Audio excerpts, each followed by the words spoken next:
သေတိုင်ဟောဒီဂါထာလေးကိုမြန်မာလိုတဲ့ပြန်လို့ပြောကြဟောကြမယ်ဆိုရင်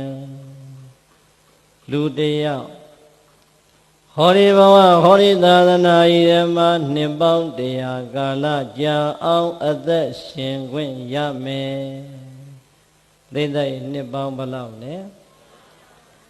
နှစ်ပေါင်း100ကာလကြာအောင်အသက်ရှင်ခွင့်ရနေတဲ့အဲ့ဒီပုဂ္ဂိုလ်ရဲ့အသက်ရှင်ခြင်းသည်လုံလဝရိယတွေကလည်းကင်းနေမယ်ပြင်းပြင်းရည်ရည်နဲ့အသက်ရှင်နေမယ်ဆိုရင်နဲ့အဲဒီလုံလဝရိယကင်းပြီးတော့ပြင်းပြင်းရည်ရည်နဲ့အသက်ရှင်နေတဲ့ပုဂ္ဂိုလ်ရဲ့နှစ်ပေါင်း100ကာလကြာအောင်အသက်ရှင်ရခြင်းသည်ဒီဘဝဒီသာသနာဤထဲမှာလာပြီးတော့အသက်ရှင်ခွင့်ရလိုက်တာဖြင့်မြတ်သောအသက်ရှင်ခြင်းမဟုတ်သေးပါဘူးဝရိယကင်းပြီးတော့အသက်ရှင်နေနှစ်100ပဲနေရပါစေပရိသတ်မြတ်သောအသက်ရှင်ခြင်းဖြစ်ပါမှာလားမြတ်သောအသက်ရှင်ခြင်းမဖြစ်သလိုပါပဲဒီဘဝကြီးထဲမှာအကြာကြီးနေသွားလို့ဝရိယကင်းပြင်းပြင်းတွေနဲ့အသက်ရှင်တဲ့အချိန်မှာကုသိုလ်လုပ်ငန်းတွေဘာတစ်ခုမှမပြုခဲ့အကုသိုလ်တွေနဲ့သာအချိန်ကုန်သွားတဲ့အတွက်ကြောင့်နဲ့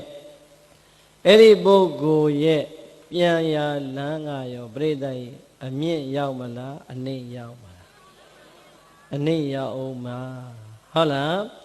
ဒီဘဝကြီးထဲမှာလည်းနှစ်ပေါင်း100နေခွင့်ရတယ်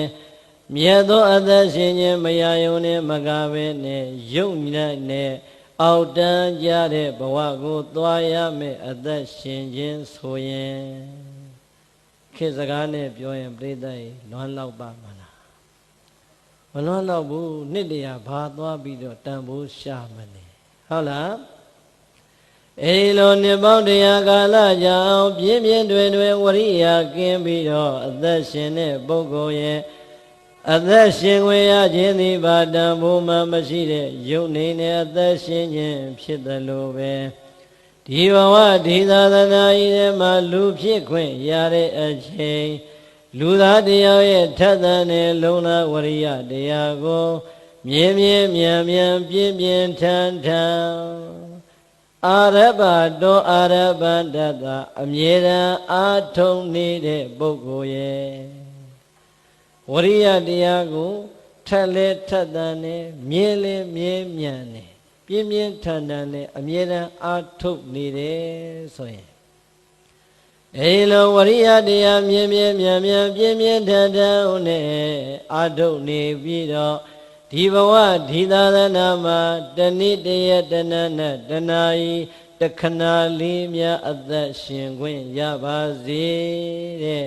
ပရိသတ်အဲ့ဒီခဏလေးအသက်ရှင်ခွင့်ကခဏလေးလို့ဆိုတော်လဲပဲမြတ်သောအသက်ရှင်ခြင်းပါဒီတော့ပရိသတ်အသက်ရှင်ခွင့်ရတာကြာတာမကြာတာနှစ်ရှည်တာနှစ်တိုတာသည်ဗဒနာဟောရတာမဟုတ်ဘူးပြိတ္တရေအသက်ရှင်ခွင့်ရတာကြာတာမကြာတာနှစ်တိုတာနှစ်ရှည်တာသည်ဗဒနာမဟုတ်ပါဘူးလူဘဝလူခန္ဓာရတဲ့အချိန်လူသားတယောက်ရဲ့တဏ္ဍာမှာရှိရမယ်ထက်သန်တဲ့လုံလဝရိယတရားတွေကင်းပြီးတော့အသက်ရှင်မယ်ဆိုရင်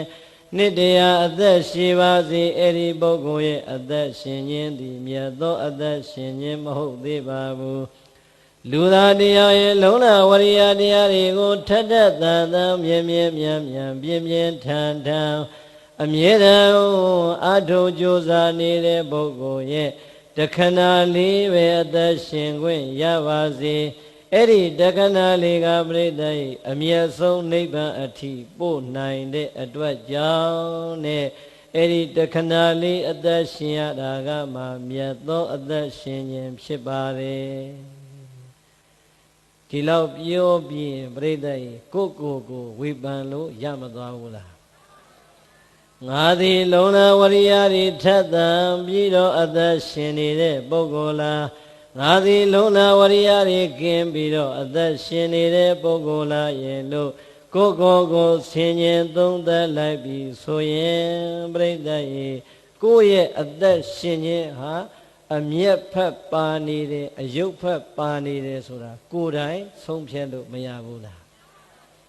ရတယ်ဒီတော့ပြိဿဘယ်ဘက်ပါသွား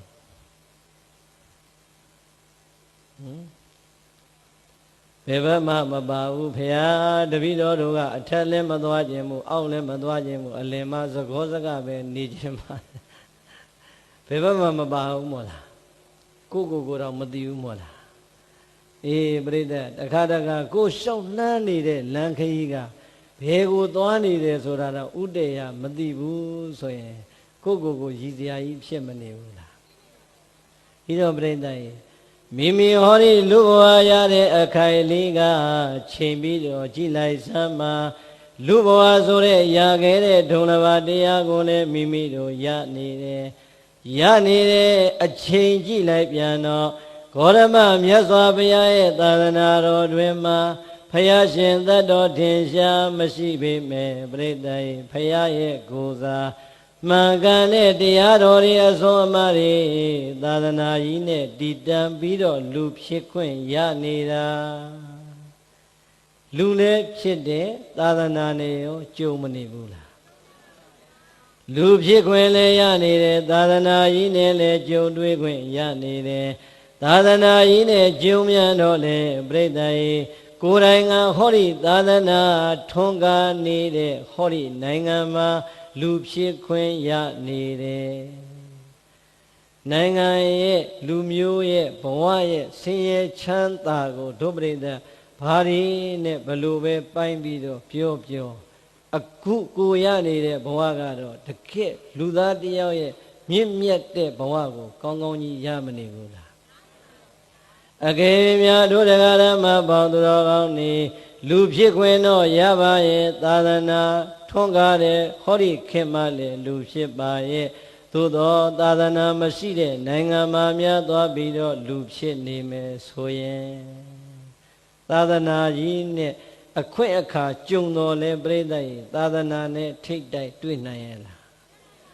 မတွေ့နိုင်ဘူးဒါကြောင့်အခွင့်ကောင်းကတော့ဒုပရိသတ်လက်ထဲအကုန်ရမနေဘူးလားအကောစွာကြောင့်အကျိုးကိုခွဲခြားတတ်တဲ့လူသားတယောက်လည်းဖြစ်နေတယ်အကောစွာကြောင့်အကျိုးတွေနဲ့ဆုံးမနေတဲ့မြတ်စွာဘုရားရဲ့သာသနာထွန်းကားတဲ့ဒီနိုင်ငံမှာလည်းလူဖြစ်ခွင့်ရနေတယ်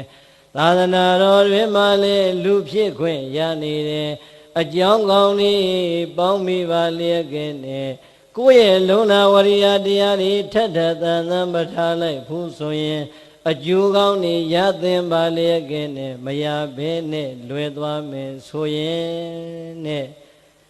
မမြင်ရသေးတဲ့အနာဂတ်ကိုကြိုတွေးကြည့်စမ်းငါဟာဒီလိုအကြောင်းကောင်းကောင်းနဲ့ပေါင်းစုံပြီးလူဘဝရဖို့နောက်ထပ်မျှော်လင့်ခွင့်ရှိသေးရဲ့လားလို့ကြောက်တတ်မယ်ဆိုရင်စဉ်းစားဖို့မကောင်းဘူးလား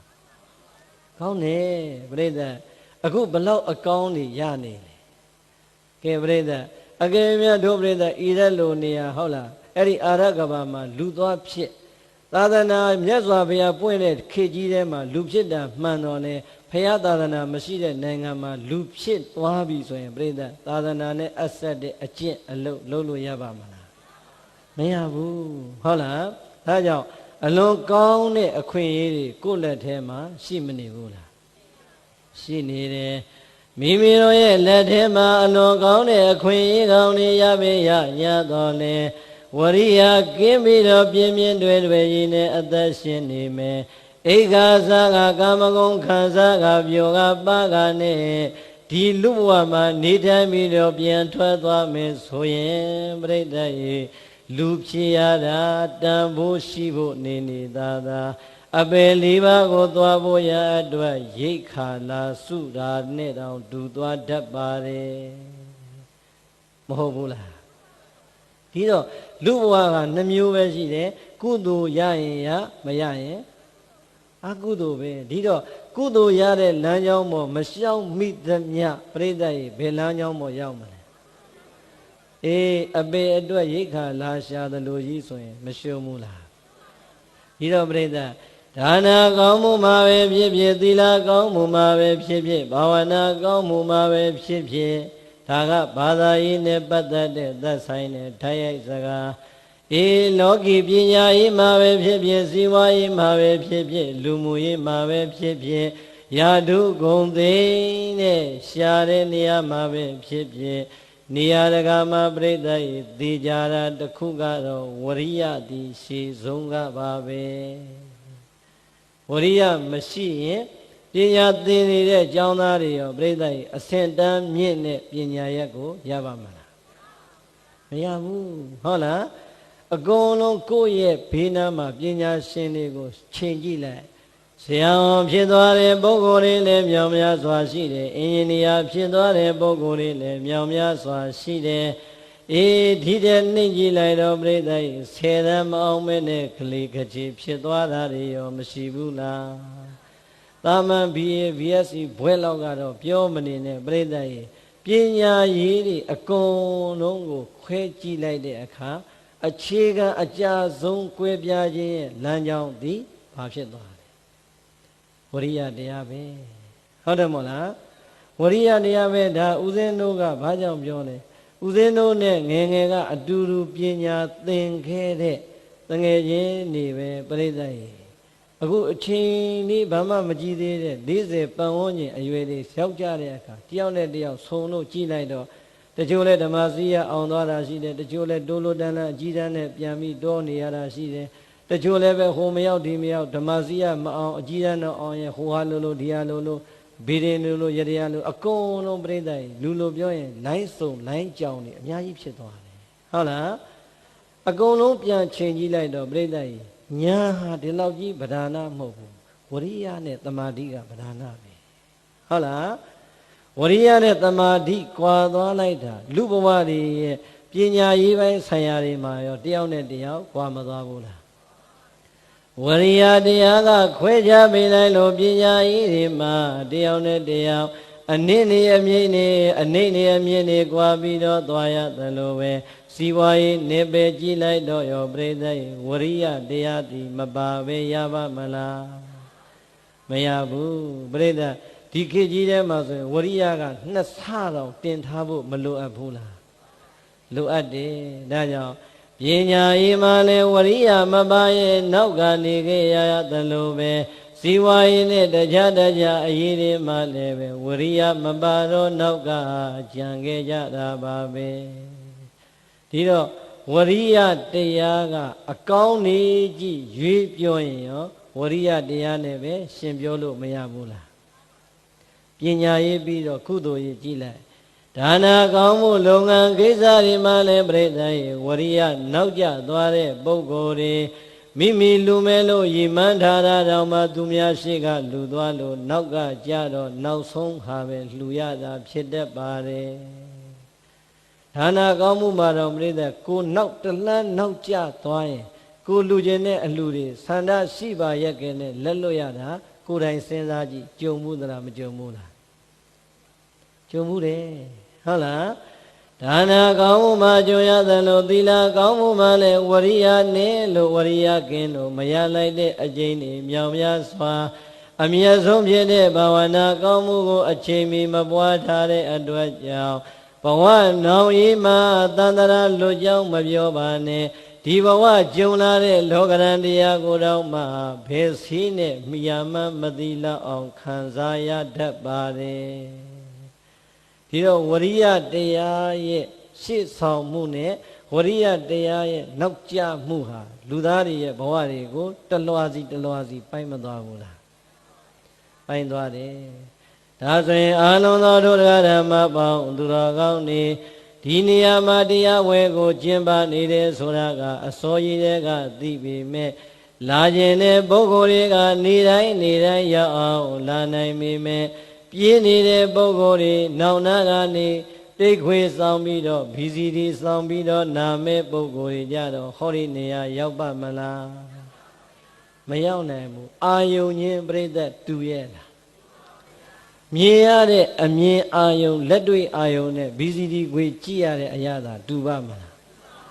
မတူတော့ပြိဿသေချာတာတခုကတော့ဒုပြိဿပြန်သွားရင် တေချာပေါ့အဲ့ဒီလူတွေကတရားပွဲတာမလာတာအိမ်ပေါက်ကငုတ်တုတ်ထိုင်ပြီးဟဲနောက်ကြလိုက်တာတရားဘလောက်တောင်ကြာလို့တော့ဟောစမေးပြီဟုတ်လားပြီးလို့ချင်းဘာတရားဟောတော့ဘာတရားမပြီးနိုင်ဘူးဖြေရတယ်လို့ဟုတ်လားဘာတွေဥတည်ပြီးဟောတာတော့ပြီးလဲပြီးတော့နောက်ဆုံးကြတော့ရည်ရလာရင်ဟုတ်လားဒါလည်းပါအောင်မဟုတ်လားအဲ့တော့ပြိဿကြီးဝရိယမပါဘူးဆိုတဲ့ကဒီကလူကဖြည့်ခြင်းမှန်းသည်မဖြည့်ခြင်းမှန်းသည်ကို့မှာမျက်နှာငယ်လေးနဲ့မေးမနေရဘူးလားမပြောနဲ့ပြိဿကြီးဟုတ်လားသိချင်းကိုယ်တိုင်သွားခတ်တင်းနဲ့ပြောချလိုက်ဟုတ်လားအဲ့တော့ပြိဿဝရိယတရားဟာဒါနာကောင်းမှုသီလကောင်းမှုဘာဝနာကောင်းမှုတရားတွေမှလည်းသူကရှေ့ဆောင်သွားတယ်လို့မကောင်းတဲ့နေရာတွေကိုပြောတာမွေးတာသွားတာလာတာကြတော့ရောပြိဿရဲ့ဝရိယမပါလို့ရောက်ပါမလားဒီနေရာလေးမှာထွန်တွဲလိုက်ဟောဒီနေ့လိုနေမျိုးဒီနေ့ပါနေပါလေဒီနေ့ပါနေတနင်္ဂနွေနေ့ဟုတ်လားတကားတွေဒီလောက်မြင်ရတာကံကောင်းတယ်လို့မှတ်ဟုတ်လားဘာဖြစ်လို့လဲဒီနေ့ဒါပရီးမီးယားဘောလုံးရှိတဲ့နေ့ဟုတ်လားဒီနေရာတရားဝဲကိုအားခဲပြီးတော့လာကြတဲ့ပုဂ္ဂိုလ်တွေကရောက်အောင်လာကြသလိုပရိသတ်ဒီကနေ့ပဲယဟန္တာဖြစ်အောင်ဟောမယ်နိဗ္ဗာန်ပို့ပြီးတော့အရောက်ဟောမယ်လို့ဟောခြင်းသလောက်ဟောဘောလုံးမွဲမခွာနိုင်တဲ့ပုဂ္ဂိုလ်တွေကြတော့လေဘောလုံးမွဲရှိရလက်ဖက်ရည်ဆိုင်ကိုတန်းပြီးတော့မပြေုံတမဲသွားတာကြတော့ရောဝရိယမပါဘဲနဲ့ရပါမလားဒီခြေစုံမဲ့နော်ဝရိယကပြိဿကောင်းတဲ့နေရာကိုသွားနေတာလဲဝရိယခြေစုံနဲ့သွားနေတာပါပဲအေးဟောဒီလောကုတ္တရာနေပေဆန့်ကျင်ဘက်နေရာတွေသွားနေတော့ရောဝရိယမပါဘဲနဲ့ရပါမလားတက္ကမကြီးတွေဆိုရင်လည်းတရားဝဲအားခဲလို့လာကြတဲ့ပုဂ္ဂိုလ်တွေမြောင်များစွာရှိတယ်လို့ဟိုနေရာဒီနေရာဟိုကလပ်ဒီကလပ်သွားတဲ့ပုဂ္ဂိုလ်တွေရောပြိဿရဲ့ဝရိယမပါဘဲနဲ့ရောက်ပါမလားကဲသူတို့ကပိုတော်ထက်တန်ရသေးတယ်ပြိဿရဲ့အချိန်မီမရောက်သွားရင်ပွဲလွတ်သွားမှာဆိုတော့အပြေးသွားရအောင်မှာဟုတ်လားဒီတော့ဝရိယတရားသည်ကောင်းတဲ့နေရာသွားရင်လေဒီခြေဒီလက်ဒီရုပ်တရားနဲ့မကောင်းတဲ့နေရာသွားရင်ရောပြိဿဒီတိုင်းပဲတရားဝဲအားခဲ့ပြီးတော့လာရတဲ့တရားကြီးတွေရှိကြသလိုပြိဿရဲ့ဒီနေရာမှာလူတွေမြောင်မြောင်များများရှင်းရှင်းလင်းလင်းမြင်ရသလိုပဲဘီယာစတေရှင်တွေမှာသွားကြည့်လိုက်တော့ရောခုံလို့ကလို့မော့လို့တောက်လို့ပြောမနေဘူးလားအဲ့ဒီလူတွေရောဝရိယနဲ့အချိန်မီမသွားရင်ပြိဿရဲ့ကိုချက်ပွိုင်လေးတွေလွဲမသွားဘူးလား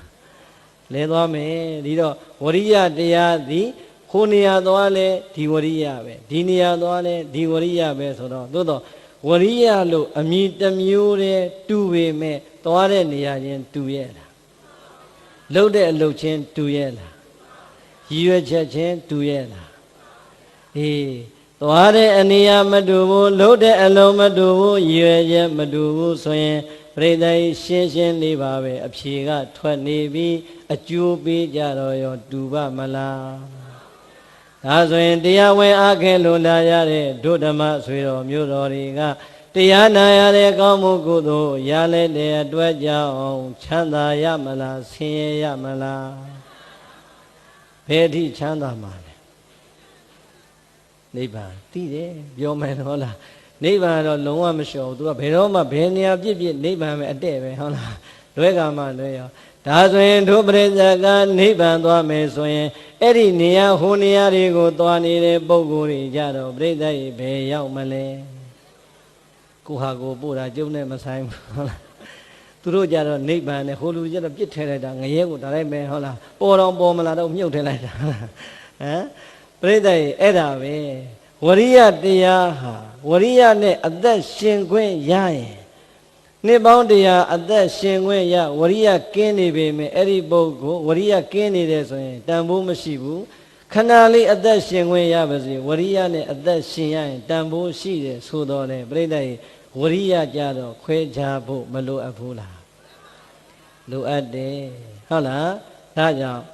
အာတာပိကိလေသာမသဘောယံတွေကိုပူပန်စေတတ်လောင်မြိုက်စေတတ်သော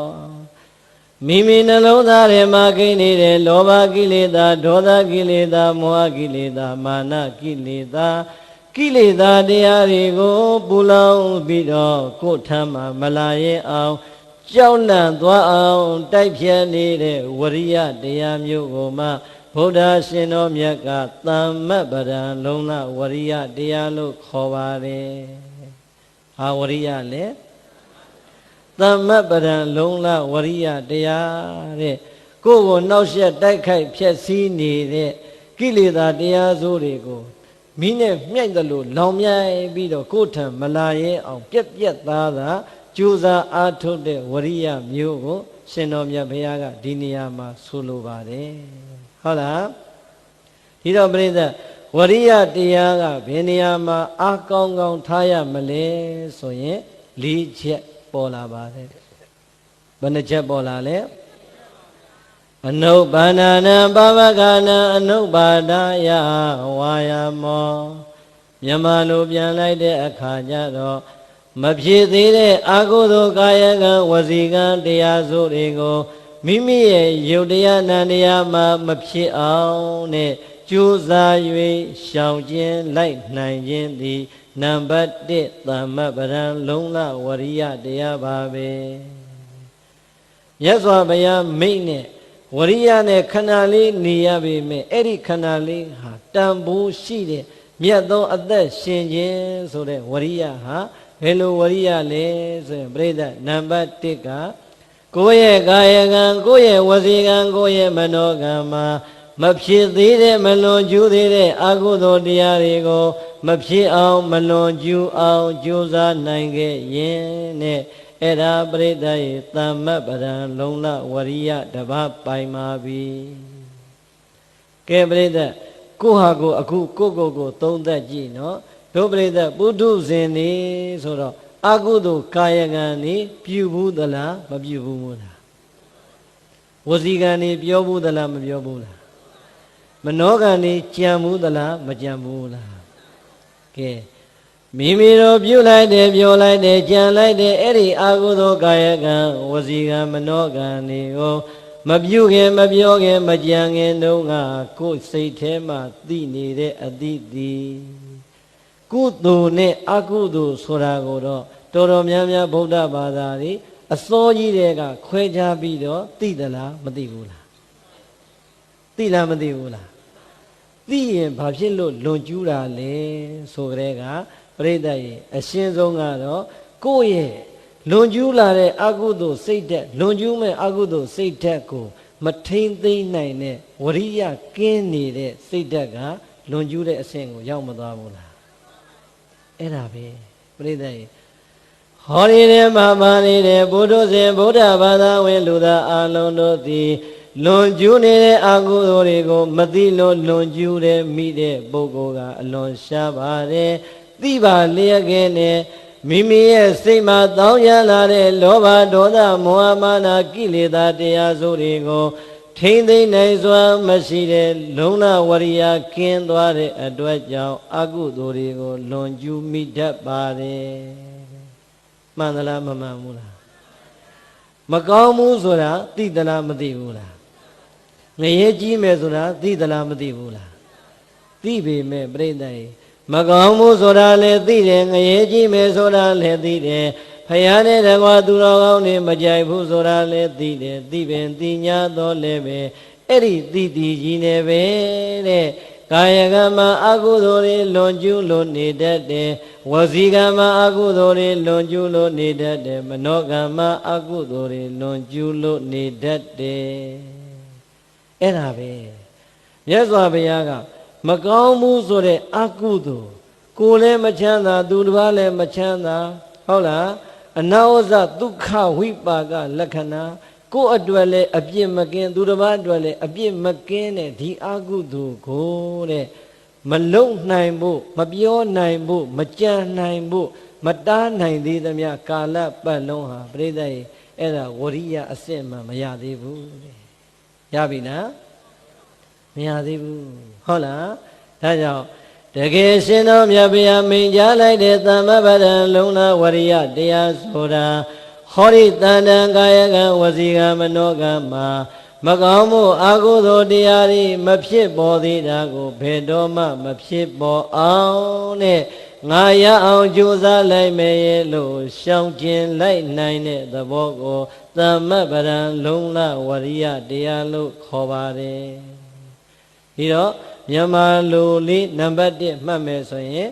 မလွန်ကျူးသေးတဲ့အကုသိုလ်ကိုမလွန်ကျူးအောင်တားနိုင်ခြင်းသည်နံပါတ်1သမ္မပဒံလုံလဝရိယတရား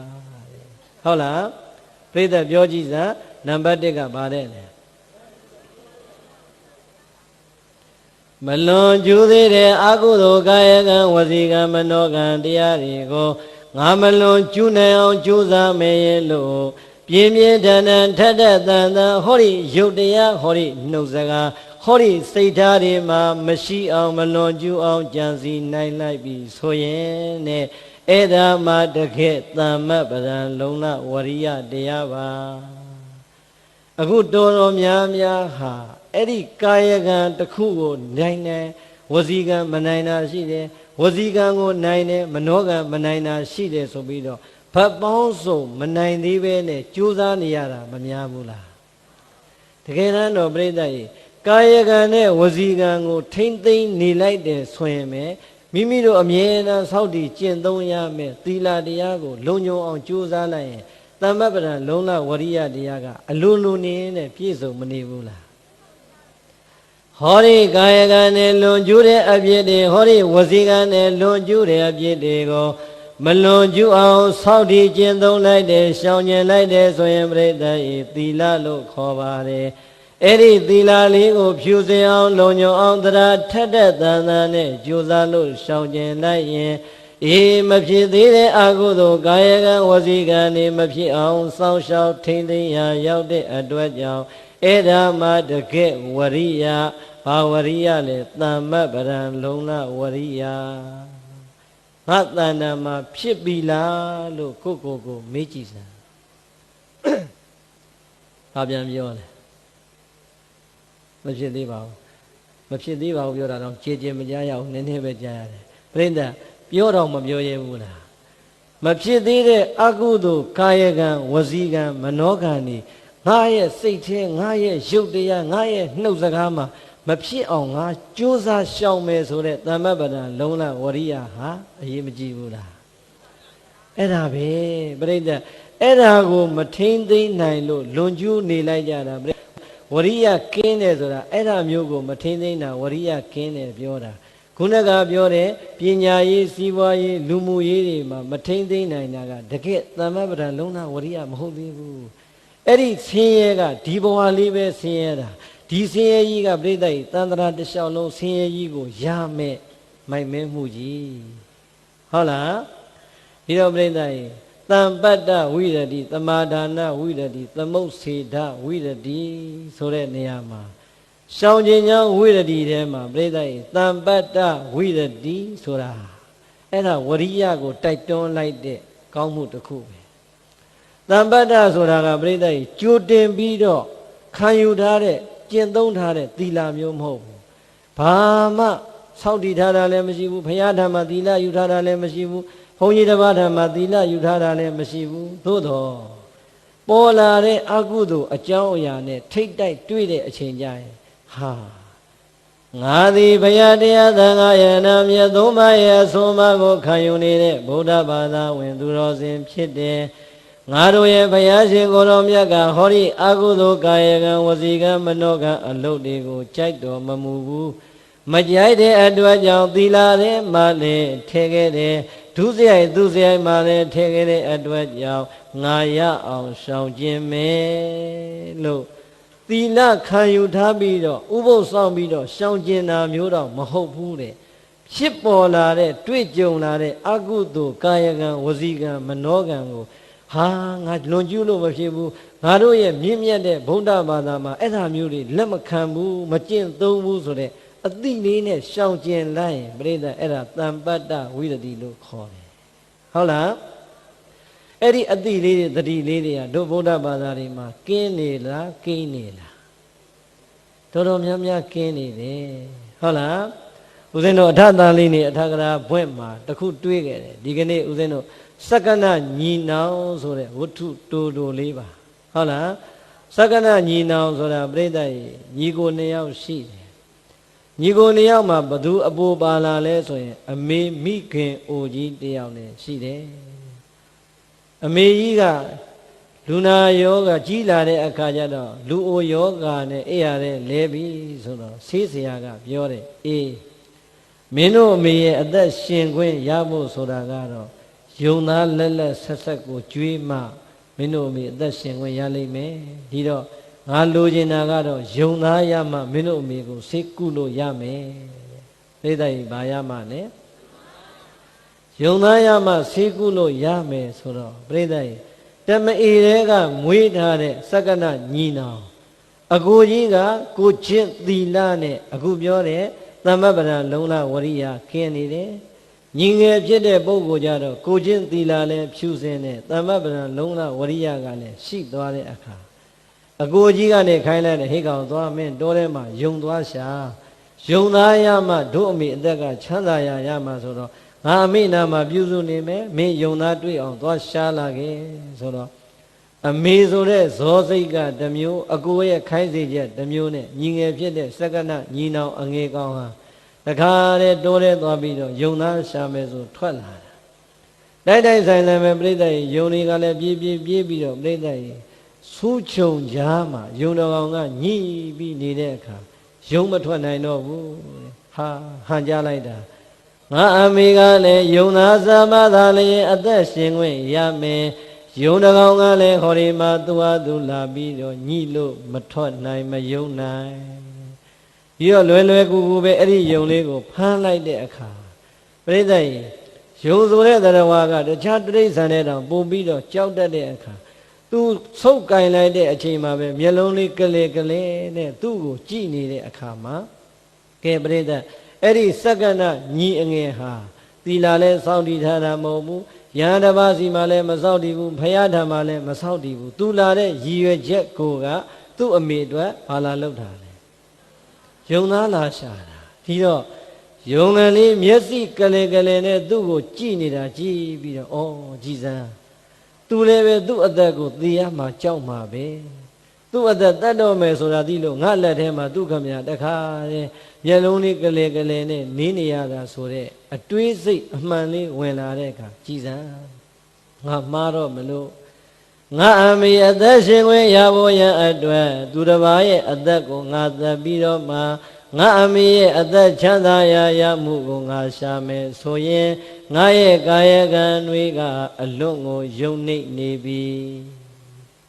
Riday, Twitjolare, Akudu no. Take that Dwejo Nive, the Diali Lagain, Halai de Aka, with the D so the Agudogani, Shang Chin Nine, Sidakali, Bomana Buddha.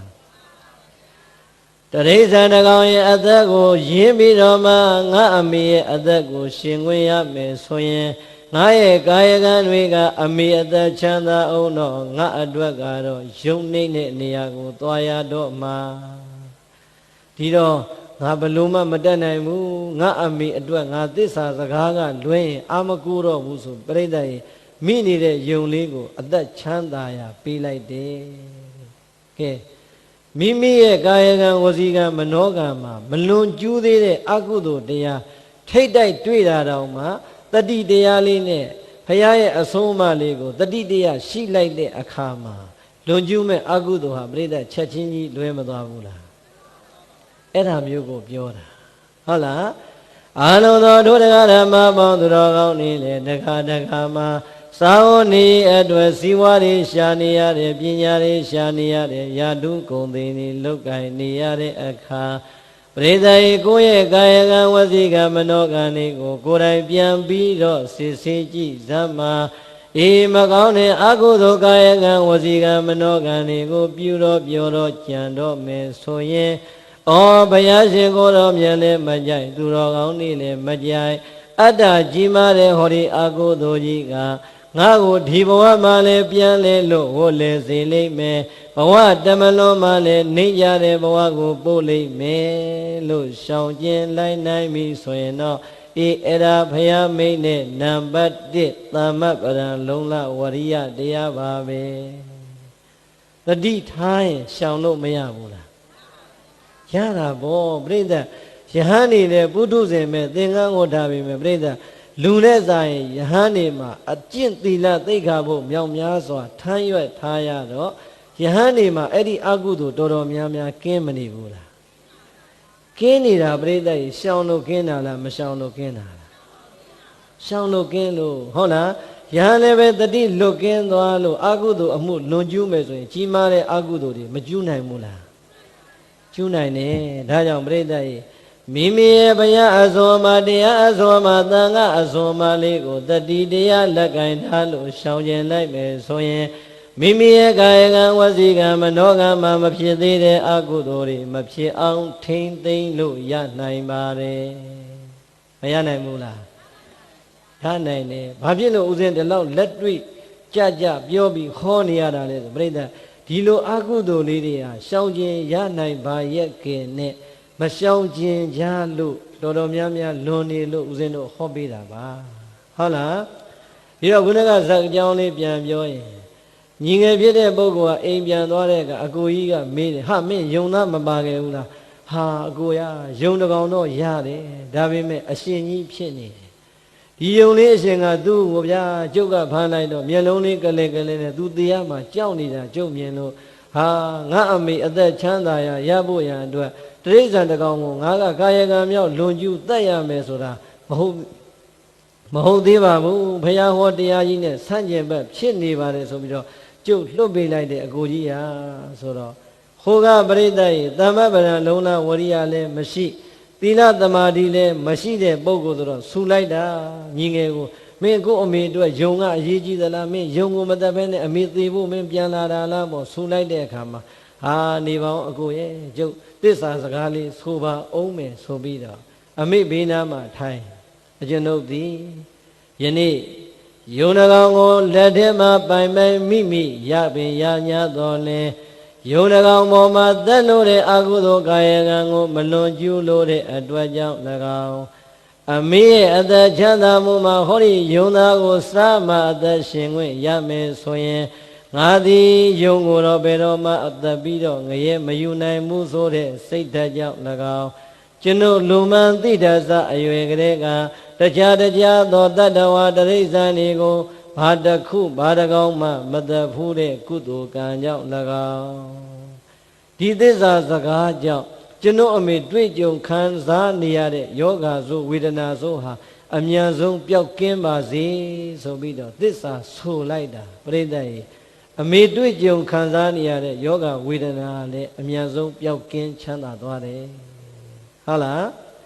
Shangjan like Agudo, Breda, this are Pian so later. Edit this aha, Yunda de Swa Tamadawula.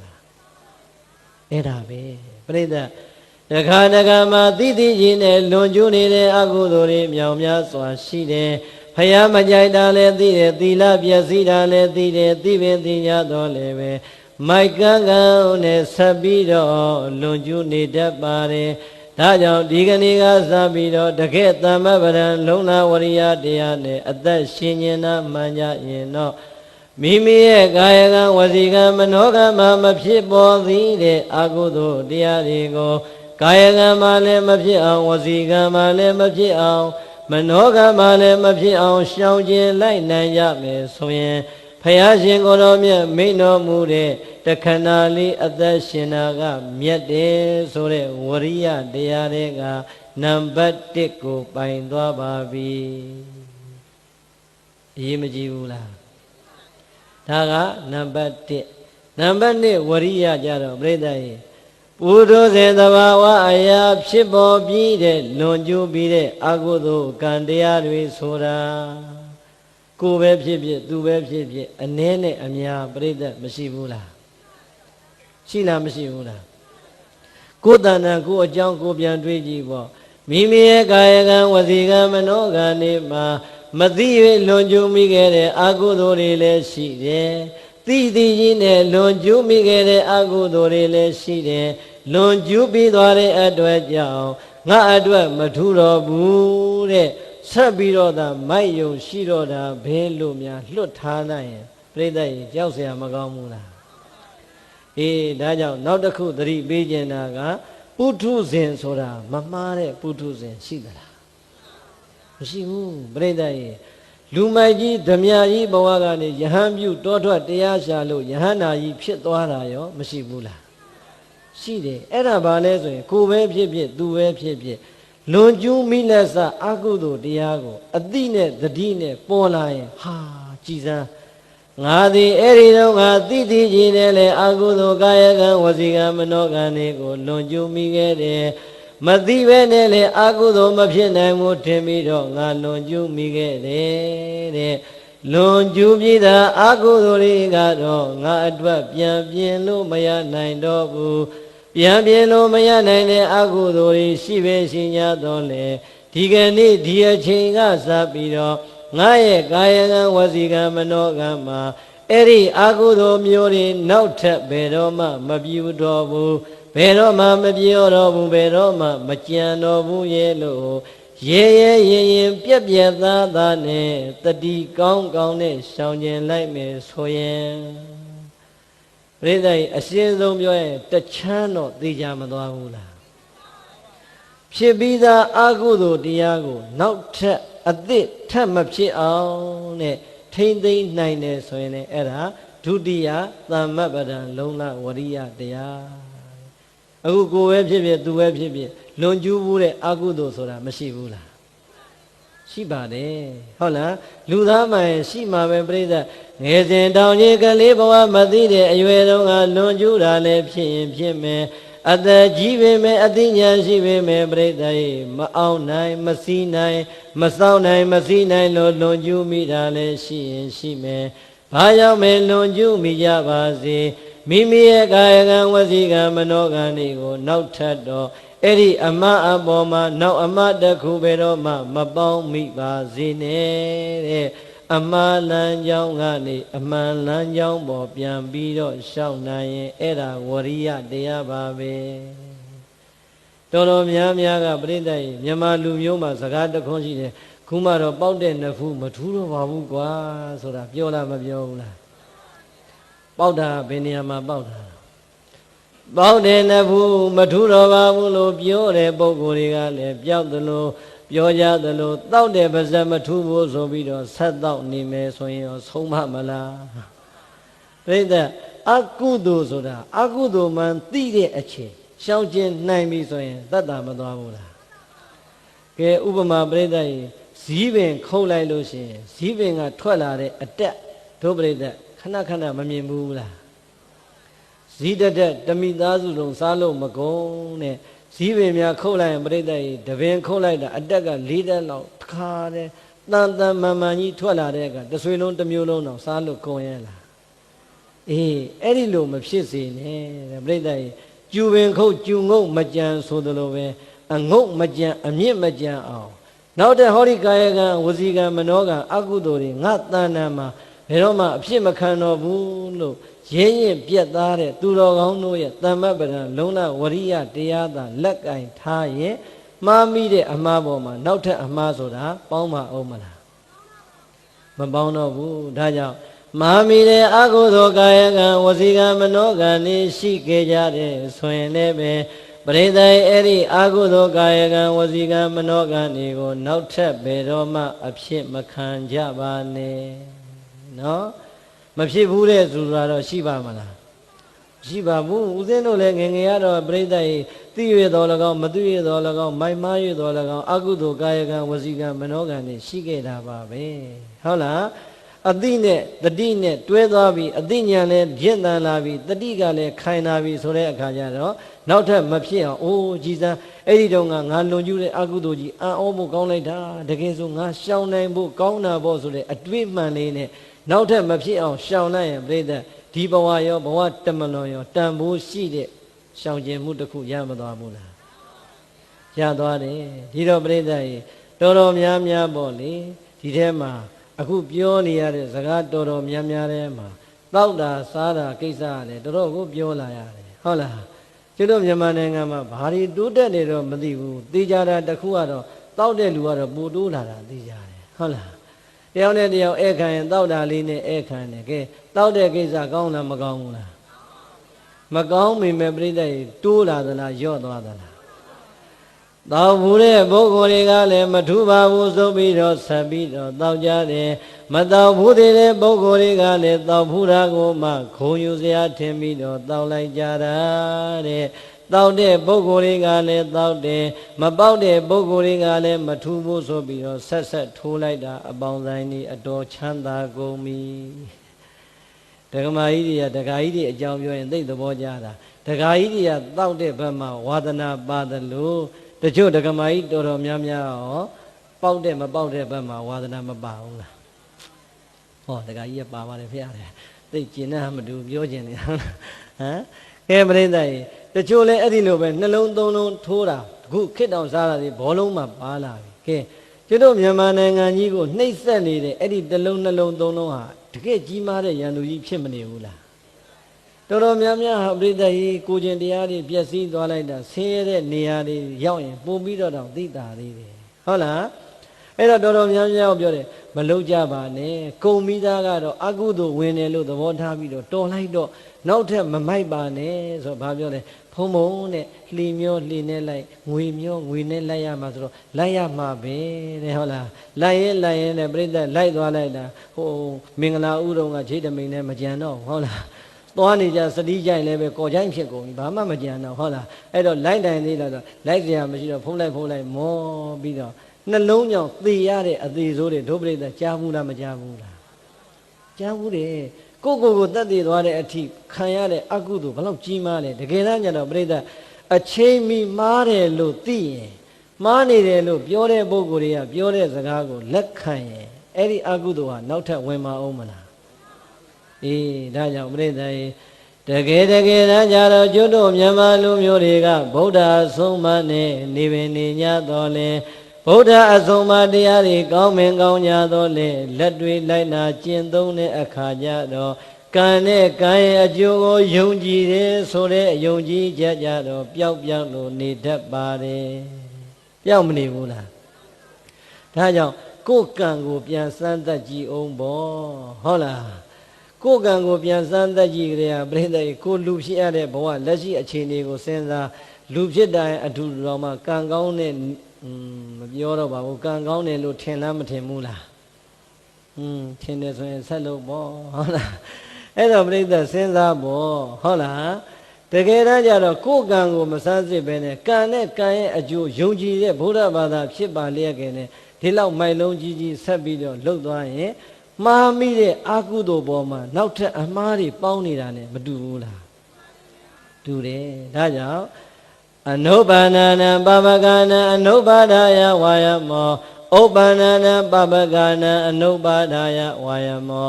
ဖြစ်ပြီးတဲ့အာဟုသောတရားတွေကိုလည်းမဖြစ်အောင်နောက်ထပ်ပေါ်မလာအောင်စောင့်ရှောက်ထိန်းသိမ်းနိုင်ခြင်း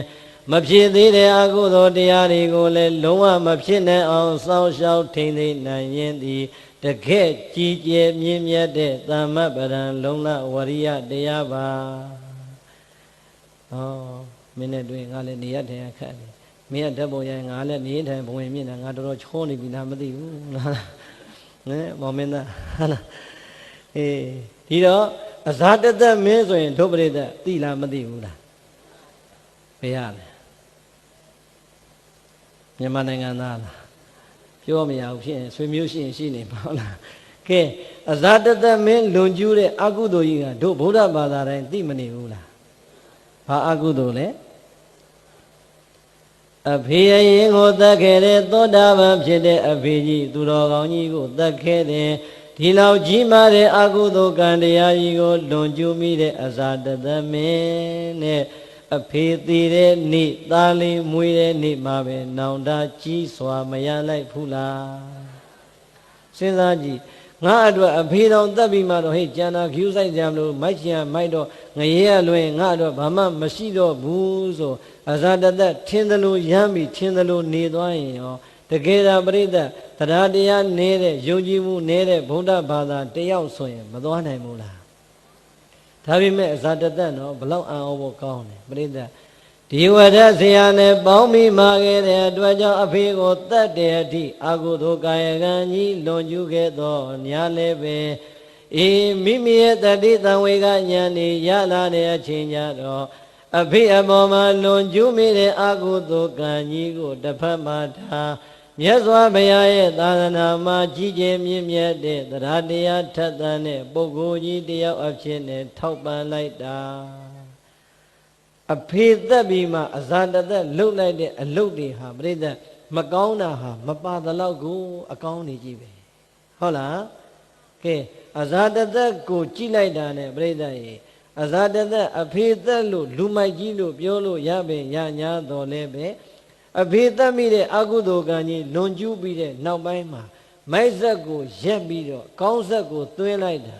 ရှင်တော်မြတ်ဘုရားကိုယ်တိုင်ကဟေးပုထုဇဉ်တွေရဲ့တရားတရားမှာတော့ဟောဒီအဇာတသက်မင်းဟာအထက်တန်ဆုံးအသာဆုံးဆိုပြီးတော့ပုထုဇဉ်တွေထဲမှာတရားတရားအထက်တန်ဆုံးဣတရရာတုရမသွားဘူးလားအဲ့ဒါပဲဟုတ်လားပြိဿရေမိမိအကုသိုလ်ကာယကံဝစီကံမနောကံတွေလွန်ကျူးတဲ့အချိန်တုန်းကအသိဉာဏ်ကလည်းနုနေတဲ့ဒေဝဒတ်ဆရာမိုက်နဲ့လည်းပေါင်းမိတဲ့အခါကျတော့အဖေကိုယ်တော်သတ်မိတဲ့အကုသိုလ်ကာယကံဝစီကံမနောကံတွေလွန်ကျူးခဲ့ပေမဲ့နောင်တရတဲ့အချိန်မာလီစွာလို့သိရတဲ့အချိန်မှာရှောင်ရှားနိုင်ခဲ့တဲ့အဇာတသက်ရဲ့အကုသိုလ်ပေါ်မှာအကုသိုလ်ဆင်မသွားတာလေးကြည်လိုက်မယ်ဆိုရင်တို့ပရိသတ်ထဲမှာအကုသိုလ်လွန်ကျူးအောင်တော့အဇာတသက်လောက်ကြီးမားတဲ့အကုသိုလ်တော့ဘယ်သူမှမရှိပါဘူးဟုတ်လားဒါကြောင့်အကုသိုလ်ပေါ်မှာအကုသိုလ်ဆင်မလားအကုသိုလ်တွေကိုနောက်ထပ်မဖြစ်အောင်ရပ်ပြစ်မလားမလီသာဓုခေါ်ပါတယ်ဗျာရှင်တော်မြတ်ဘုရားမိန့်ကြတော်မူလိုက်တဲ့စကားဝရိယတရားထထသန္တာပြင်းပြင်းထန်ထန်လေးနဲ့တဏိတရက်တဏနဲ့တဏှာဤလေးအသက်ရှင်ရပါစေအဲ့ဒီအသက်ရှင်ခြင်းကမှတကယ်မြတ်တဲ့အသက်ရှင်ခြင်းဆိုတာဘာကိုရည်ရွယ်တာလဲဆိုရင်ရှင်းသွားပါပြီမဖြစ်သေးတဲ့အကုသိုလ်ကာယကံဝစီကံမနောကံဤကိုယ်တဏ္ဍာမှာလုံးဝမဖြစ်ရအောင်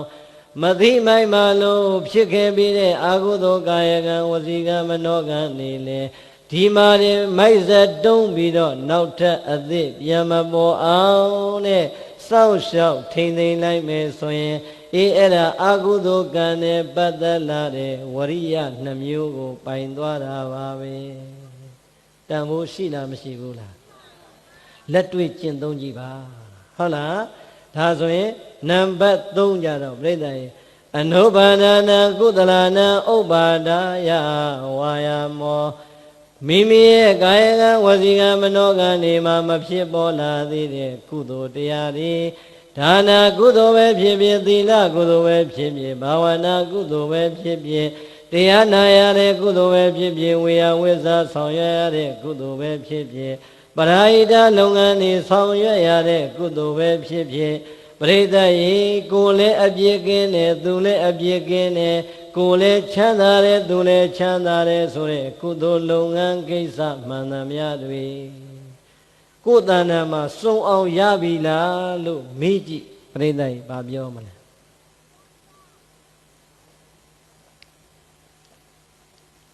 ဩတိတ်စီလို့ပြောရင်တော့အတန်ထွက်ရင်ထွက်အောင်ပါကိုယ်တဏ္ဍာမှာဒါနာကောင်းမှုတွေစုံသွားပြီလားသီလကောင်းမှုတွေရောဘာဝနာကောင်းမှုတွေရော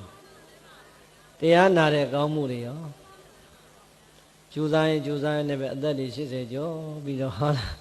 ဟမ်ပြိဿတရားနာတာတော့မှသူတို့ကသတင်းကြားတာအောင်ဖို့ကောင်းတယ်ပန်းဖလက်များဝေးပြီးဆိုဟဲ့ဘယ်နေ့ဘယ်ဘုံကြီးကြီးအဲ့ဘုံကြီးပြင်းတယ်မသွားဘူးဟုတ်အဲ့ဘုန်းကြီးရှေ့တယ်မသွားဘူးအဲ့ဘုန်းကြီးဟောတာတမျိုးကြီးပဲနားမလည်ဘူးမသွားဘူးဟုတ်လားမလေးသူတို့ကဘုန်းကြီးတောင် choice နဲ့လှုပ်တာဟုတ်လားတရားပွဲတဲ့ကျင်းပတဲ့လူကတော့သိမ်းမောင်းမြောင်များစွာကုန်ခံပြီးတော့ကြွားကြပါလာကြပါနဲ့ဖိတ်နေရတာသူတို့ကဘုန်းကြီးကိုအမဲ choice နဲ့ဟုတ်လားဒါတော့မှကိုကြိုက်တဲ့ဘုန်းကြီးပါပြီဆိုရင်တော့အဲ့ဒီနေ့ပြန်ပြီးတော့သတင်းစာဖတ်လိုက်တယ်ဟဲ့ဒီညကိုရီးယားဘာချီနေတော့ဘာကားတော့ဟုတ်လားဒါဆိုရင်တော့စဉ်းစားအောင်မယ်ဟုတ်လားအဲ့တော့ပြိဿမဖြစ်သေးတဲ့ကုသိုလ်တရားကိုဟုတ်လားဖြစ်အောင်ကြိုးစားရမှာလားမဖြစ်အောင်နေရမှာလားမဖြစ်သေးတဲ့ကာယကံကုသိုလ်တွေဝစီကံကုသိုလ်တွေမနောကံကုသိုလ်တွေ ဟောဒီကိုယ့်ရဲ့ယုတ်တရားနဲ့နှုတ်စကားကိုယ့်ရဲ့စိတ်အစဉ်မှာတဲ့အမြဲတမ်းဖြစ်ဖို့ကြိုးစားနေတယ်ဆိုရင်တော့မှပရိသတ်မဖြစ်သေးတော့လေကြိုးစားနေတယ်ဆိုရင်သမ္မပဒံလုံးလဝရိယကတော့စတင်လို့ရနေပါပြီငါသည်ငါရဲ့ချွေးနေစာစစ်စစ်လေးတွေနဲ့ဒါနကုသိုလ်တွေမှာစွမ်းသင်္ကာကြောင့်စီပြည့်စည်လေးပါဆုံးအောင်လှူလိုက်မယ်ငါရဲ့ကာယကံဝစီကံမနောကံနေရင်ပြီးတော့ငါရဲ့ယုတ်တရားနဲ့နှုတ်စကားကိုထိမ့်သိမ့်လိုက်တဲ့သီလကုသိုလ်တွေငါရအောင်ဆောက်တည်ကျင့်သုံးမယ်ငါရဲ့စိတ်အစဉ်မှာတောင်းကြနေတဲ့လောဘဒေါသမောဟမာနကိလေသာတရားစိုးတွေကိုဘယ်တော့မှအမြဲတမ်းအကောင်းကောင်းမထားနိုင်တော့ဘူးမြာယာကနေအောင်နေရာကပါအောင်ပါယာကခြုံငိမ့်အောင်ငါကြိုးစားလိုက်မယ်လို့ဒါနသီလဘာဝနာကုသိုလ်တွေပေါ်မှာပြိတ္တရေတိုးပွားအောင်ကြိုးစားပြီးတော့လက်တွေ့ကျင့်သုံးနိုင်ရင်အဲ့ဒါနံပါတ်3သမပဒံလုံးလဝရိယတရားကိုဖြည့်ကျင့်နေတာပါပဲအရေးမကြီးဘူးလားတော်တော်များများရဲ့နေ့စဉ်ဘဝပြိတ္တစဉ်းစားကြည့်စမ်းကုသိုလ်တွေတိုးနေတာလားအကုသိုလ်တွေတိုးနေတာလားယုတ်တရားနတ်တရားပေါ်မှာငါပဲသူပဲယောက်ျားပဲမိန်းမပဲလို့စွဲနေတဲ့အလွဲဆွဲအမှားဆွဲကိုစပြီးတော့ဖက်ထုတ်ဖြစ်စည်းပေးတဲ့ဝိပဿနာတရားဟာပြိဋ္ဌာန်ရဲ့အဲ့ဒီယုတ်တရားနတ်တရားပေါ်မှာမရှိတာအရှိလို့တာလေးကြွားသွားရင်တော့မှမငြိမ်းချမ်းဘူးလားငြိမ်းချမ်းတယ်ဒါကြောင့်ကိလေသာယံတို့တွေနှိမ့်သက်ခံရမယ်ဆိုရင်တဲ့တဘဝတသသရာလုံးပြိဋ္ဌာန်ရဲ့လမ်းဆုံးမရောက်ဖြစ်တတ်ပါလေဒီဘဝမှာကြုံရတဲ့ယံတို့တွေနှိမ့်သက်ခံရတာကမှညာအားကံအားလေးနဲ့ရှောင်ရှားလို့အနိုင်ရရနိုင်ပေမဲ့ကိလေသာယံတို့တွေနှိမ့်သက်ခံရတာကိုပြစ်သားမယ်ဆိုရင်အာလုံးတော်တို့ရဟမပေါင်းသူတော်ကောင်းတွေနိဗ္ဗာန်မပြောပါနဲ့သံဃာရဲမှာတဝဲနေလေပြီးရင်နဲ့လေရဥပ္ပါဟုတ်လားအဲကြောင့်ဘာဝနာအထီးများရောက်အောင်သွားလိုက်သည်ဆိုတော့ဘာဝနာကောင်းမှုတွေပြုသွားတဲ့အခါဒုပရိသတ်တချို့ကပြောတယ်ဘလို့ပါဘူးကွာစိတ်လေးကြည်နေအောင်ထားဒေါဘဒေါသမောဟမဖြစ်အောင်တတိလေးနဲ့နေလို့ရှိရင်ဒါတရားအထုတာပြည့်စုံပါပြီလို့ပြောတာကြားမှုပါလေဟုတ်လားပြိဿစဉ်းစားဝိပဿနာရဲ့စွမ်းအားကိုအတလောက်လွယ်လွယ်လေးနဲ့ပြည့်စုံပြီလို့ပြောရင်ဘုရားရှင်တော်မြတ်ဟောတဲ့၄ကံကိုဘာနဲ့ပြောကြလဲဟောပြန်တာပြောက်မသွားဘူးအဲကြောင့်ပြောလို့လားသူစိတ်တို့ကဘာဝနာကြည့်သွားဆိုတာဘာဝနာတရားရဲ့စွမ်းအားကိုသိတာနိဗ္ဗာန်တစ်ခုလေးကိုအာယုပြုဖို့ပြောတာမဟုတ်ဘူးဟုတ်လားအကျဉ်းသာဖြစ်တဲ့အန္တဘာလာပုထုဇဉ်ဘဝကနေကလျာဏပုထုဇဉ်အစဉ်လေးကိုတဆင့်ပြည့်သွားရင်ဘာဝနာရဲ့စွမ်းအားကစတင်လို့သိနိုင်ပါပြီဟုတ်လားဒါကြောင့်ဝိပဿနာတရားအလုံးအားထုတ်ခဲ့ပါလျင်နာနှင့်ယုတ်ကိုမြင်အမှားဒိဋ္ဌိစဉ်ကလျာဏပုထုဇဉ်အပေဝေမယောဝေနိဗ္ဗာန်လမ်းသာပြီဟောဝိပဿနာရဲ့စွမ်းအားဟာပြိဿနိဗ္ဗာန်မရောက်သေးလို့နိဗ္ဗာန်မရောက်နိုင်လို့အာမထုတော့ဘူးလို့လက်လျှော့ပြန်ပြောတာဦးဇင်းတို့ပုထုဇဉ်တွေမှာပြိဿမိုက်ကန်းကန်းအန္တဘာလဘာမှမသိတဲ့ပုထုဇဉ်တွေအများကြီးမရှိဘူးလားအခုတရားဝဲတွေကျင်းပါတာပြိဿဘလုံးဝမ်းမြောက်ဖို့ကောင်းတယ်လူတော်တော်များများရဲ့အသိဉာဏ်ထဲမှာတရားရဲ့အရာသာလေးခိုးမလာဘူးခိုးလာတယ်ပြိဿအဲ့ဒီတရားရဲ့အရာသာခိုးလာပြီဆိုတဲ့လူတော်တော်များများအန္တဘာလပုထုဇဉ်ဆိုတဲ့အန္တဆိုတာကအကံဘာလဆိုတာကအမိုက်လူမိုက်ကံကံပုထုဇဉ်ဘဝကတော့လွတ်မသွားဘူးလွတ်သွားတယ်အဲ့ဒါတရားရဲ့ဂုဏ်ကြီးစုပဲဟုတ်လားနာကြတဲ့တရားကိုရှုပွားတဲ့အစဉ်ကိုများရအောင်သွားနိုင်ကြကြပဲဆိုရင်ဝိပဿနာတရားအလုံးအားထုတ်ခဲ့ပါရင်နာနှင့်ယုတ်ကိုမြင်သိကြရင်ဘာတဲ့ဘာကိုမြင်နာနှင့်ယုတ်ကိုမြင်သွားပြီဟာဒါကယုတ်ပဲဒါကလည်းအမလီတကယ်တော့ငါတို့ကငါတွေသူတွေယောက်ျားတွေမိန်းမတွေခြေတွေလက်တွေခေါင်းတွေနဲ့ရှောက်ပြောနေတာတကယ်ရှိတာကယုတ်နဲ့နာပါလားလို့သိလိုက်တော့ကိုယ့်တော့ရည်စရာကြီးဖြစ်မသွားဘူးဟောနာနဲ့ယုတ်ပဲလို့မြင်သွားတဲ့အခါကျတော့ဒီယုတ်တရားနာတရားပေါ်မှာငါမရှိတာငါလုပ်နေတယ် ငါသူယောက်ျားမိန်းမဆိုတဲ့အစွဲတွေကွာမလားရှိမလားကွာသွားတာပေါ့ဟုတ်လားဒါကြောင့်အမှားဒိဋ္ဌိစင်ဆိုတာအဲ့ဒီဒိဋ္ဌိစင်သွားရင်ဘာအဖြစ်ရောက်သွားလဲကလျာဏပုထုဇဉ်ဟုတ်လား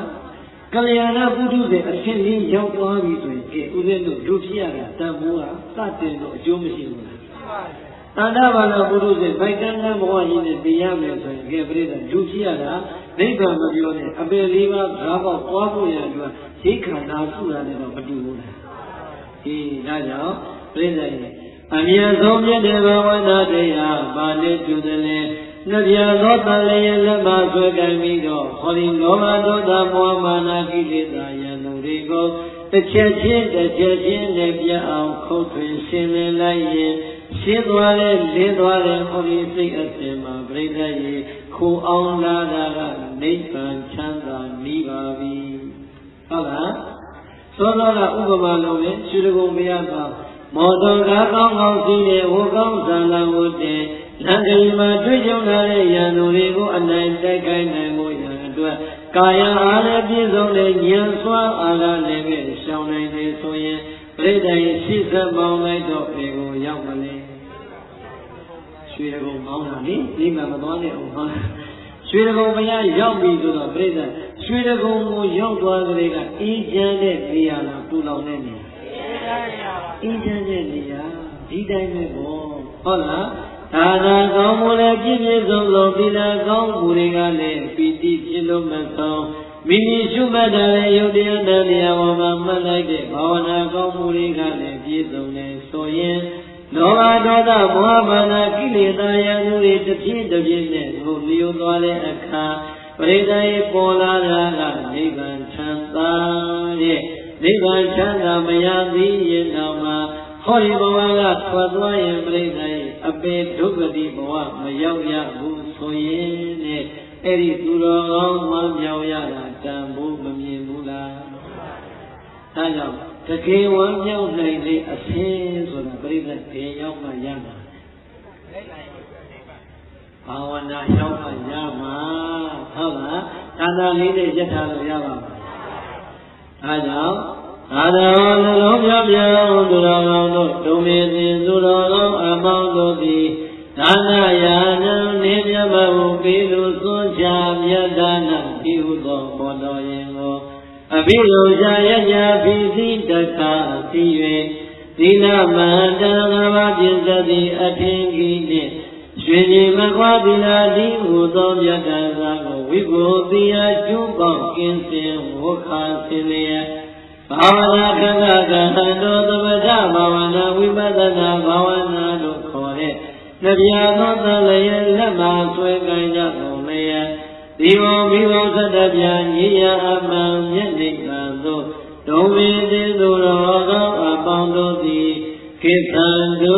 ပတ္ထနာသုလိုရာပြု၍ကောင်းစွာမသွေသွားရောက်နိုင်ပါပြီတော့တည်း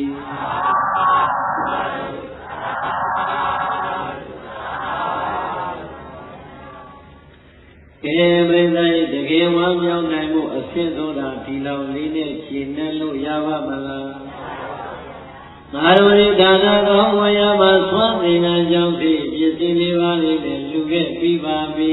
ဟောဒီမှာမြတ်စွာဘုရားရှင်တော်မြတ်ဟောကြားခဲ့တဲ့တရားဓမ္မတွေကိုလည်းပဲလောကလူသားတွေရဲ့နှလုံးသားမှာအေးချမ်းမှုရအောင်ငါတို့လူတန်းခဲ့ပြီးပါပြီငါတို့ရလိုက်တဲ့ဝိဒါနကောင်းမှုလေးကတကယ်ဝမ်းမြောက်ရပြီမဲ့တကယ်ဝမ်းမြောက်တဲ့အဆင့်မရောက်သေးပါလားသီလကောင်းမှုငါတို့ဖြည့်ကျင့်ရအောင်ပါလို့ချက်ချင်းသတိပေးသွားပါဟုတ်လားသီလကောင်းမှုပြည့်စုံတဲ့ငါတို့ရဲ့တောင်းနာလေးမှာပါပါရအောင်မလဲဟောဒီယုတ်တရားနန္တရားပေါ်မှာငါမဟုတ်သူမဟုတ်တာကိုငါလုပ်သူလုပ်နေတဲ့အစွဲကြီးတွေခွာဖို့အဲ့ဒီအစွဲကွာပြီးတဲ့တခြင်းအငြိတနိဗ္ဗာန်ကိုမျက်မှောက်ပြုနိုင်ဖို့ရန်ယုတ်တရားနန္တရားရဲ့အပေါ်မှာသွမ်းနိုင်တဲ့ဝိပဿနာနည်းလမ်းတွေနဲ့ရှုမှတ်ပွားများအားထုတ်ဖို့လိုပါသေးတယ်။ဒီဘာဝနာတရားရဲ့ချမ်းသာတွေတကယ်ခံစားခွင့်ရတော့မယ်ဆိုရင်တော့ငါတို့ဒီလူဘဝတွေကထွက်ခွာသွားတဲ့အချိန် နိဗ္ဗာန်မရောက်သေးရင်တော့မှအပင်လေးပါးတော့ဝေသွားပြီရဲ့လို့မိမိရနိုင်တဲ့အခွင့်အရေးကောင်းသည့်အတွက်ရအောင်ယူလို့တကယ်ဝမ်းမြောက်နိုင်တဲ့ပုဂ္ဂိုလ်ကြီးဖြစ်ဖို့လိုပါတယ်ဟုတ်လားရသော်ဘုရားကဝမ်းမြောက်ခြင်းဆိုတဲ့အရာကိုပြိဿဒီအထိသွားဖို့မိန့်လိုက်တယ်ဘာဝနာအားထုတ်တဲ့အထိသွားပါဟုတ်လားဣဒံမောဒတိပိစ္ဆာမောဒတိကတပုံညောဥပယထာမောဒတိသောမောဒတိသောဗမောဒတိဒိဋ္ဌဝါကမ္မဝိသုဒ္ဓိမတ္တနောဘေကဝေပရိသလေးပါးစေသာစေသမိတို့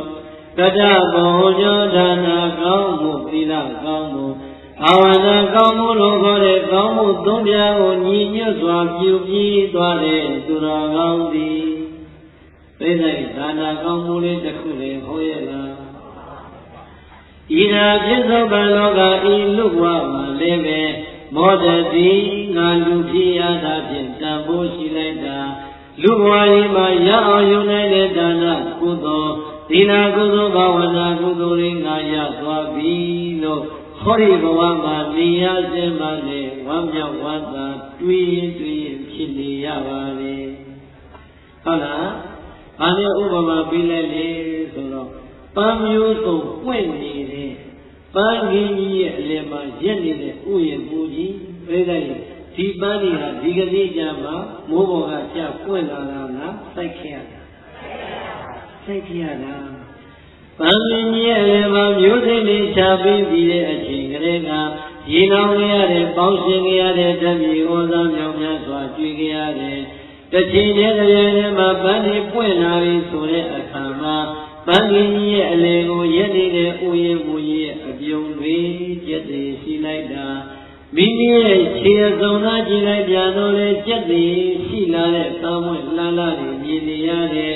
မိမိရဲ့အဝေးကိုမျောကြည့်လိုက်ပြန်တော့လည်းပဲရှုမဆုံးတဲ့ပန်းကြီးကိုမြင်တွေ့နေရပါတယ်ကိုယ့်ရဲ့သွမ်းအားတွေအတွက်အဲ့ဒီပန်းဥယျာဉ်မူကြီးပြိဿဝမ်းမြောက်လို့လားဝမ်းနေလားဒီတိုင်းပဲဟုတ်လားဟောရင်လောကကြီးထဲမှာလူဖြစ်ရတဲ့အချိန်လေးမှာဘုရားရှင်ကိုယ်တော်များဟောကြားလိုက်တဲ့ဒီတရားလေးအတိုင်းပါပဲအာလောကဒုရယမဘောကရာကောင်းနေဒါနာကုသိုလ်လည်းရအောင်ပြုလို့သီလကုသိုလ်လည်းရအောင်ကျင့်သုံးဘာဝနာတရားလည်းရအောင်ပွားများလို့နိုင်ခဲ့ပြီဆိုရင်ဒီဥယျာဉ်ကြီးလည်းမရနေတဲ့ဥယျာဉ်မူကြီးတရားလိုပါပဲ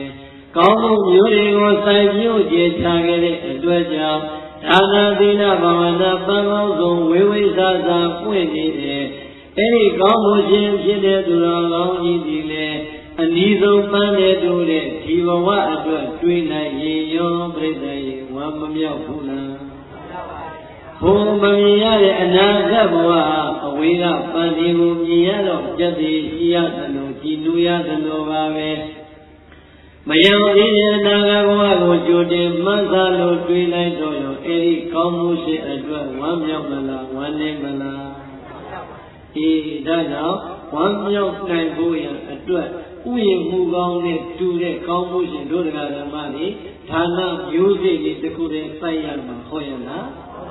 ဌာနမျိုးစိတ်နဲ့စိုက်ပါသီလကောင်းမှုကုသိုလ်မျိုးစိတ်တွေနဲ့စိုက်ပါဘာဝနာကောင်းမှုကုသိုလ်မျိုးစိတ်တွေနဲ့ဘုန်းကြီးယုတ်တရားနာတရားမှာရှုပွားလို့ပြပါတဲ့အဲ့ဒါဆိုရင်တော့ပြိဿရေဣဒာပြစ္ဆုတ်ပံလောကဤလူဘဝမှာလည်းမောဒတိဝံမြောင်ဝမ်းသာဖြစ်ရပါ၏ပိဿာတမလောလောကနောက်ဘဝမှာလည်းပဲမောဒတိဝံမြောင်ဝမ်းသာဖြစ်ရပါ၏သောဘဝတို့ဒီဘဝနဲ့နောက်ဘဝနှမျိုးလုံးဝမြောင်ဝမ်းသာဖြစ်ရတဲ့သူတော်ကောင်းသည်အတနောမိမိဝိသုဒ္ဓတန်ရှင်းစင်ကြယ်နေသော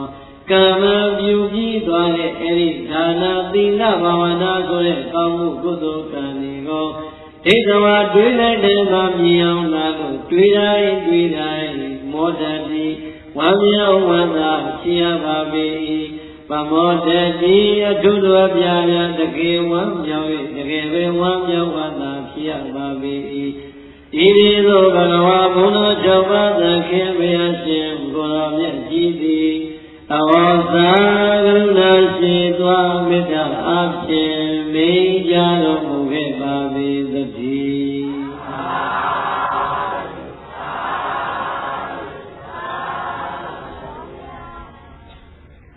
ဣဒံမောဒတိနိမဓမ္မဒေသနာသတ္တစေတဝံနေဝိဟရ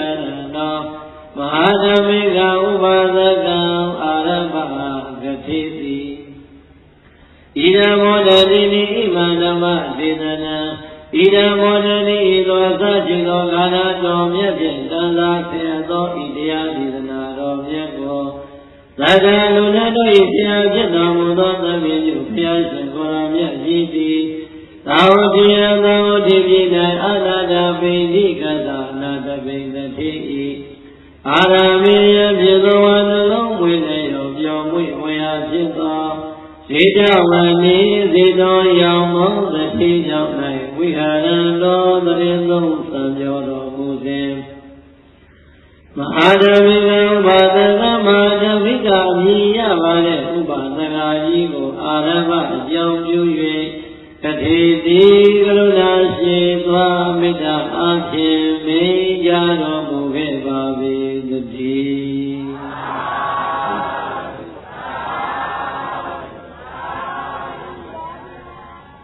သာနာတိလဘဝနာကောင်းမှုသုံးကြသုံးညီမလာလည်းတကယ်ဝမ်းမြောက်တဲ့သူတော်စင်ဘဝကိုရောက်ပါရဲ့ဆိုတဲ့ဘုရားရှင်ကိုယ်တော်မြတ်ဟောကြားတော်မူလိုက်တဲ့ဣတရားဒေသနာတော်မြတ်ကိုသောလဘဒုနသဗ္ဗညုဘုရားရှင်ကိုယ်တော်မြတ်ကြီးတတ်တော်ထင်ရှားရှိတဲ့ကာလတုန်းကပြိဿရဲ့ဒီတရားဘယ်တော့မှဟောခဲ့တာပါလဲရှင်တော်မြတ်ဘုရားတတ်တော်ထင်ရှားရှိတဲ့ကာလတုန်းကအနာသဝေသတိကြီးသောလိုလိုတဲ့ဒီတော်ရှိကြောင်းတော်ကြီးရဲ့အပေါ်မှာချမ်းသာသာနဲ့တည်သုံးလို့သံတော်မူတဲ့အချိန်နဲ့ဧသဝတိမြို့ကမဟာဓမ္မိကအမည်ရတဲ့ဥပါဒကကြီးကိုအကြောင်းပြုလို့ခေါ်ကြတော်မူခဲ့တဲ့တရားတော်ပါ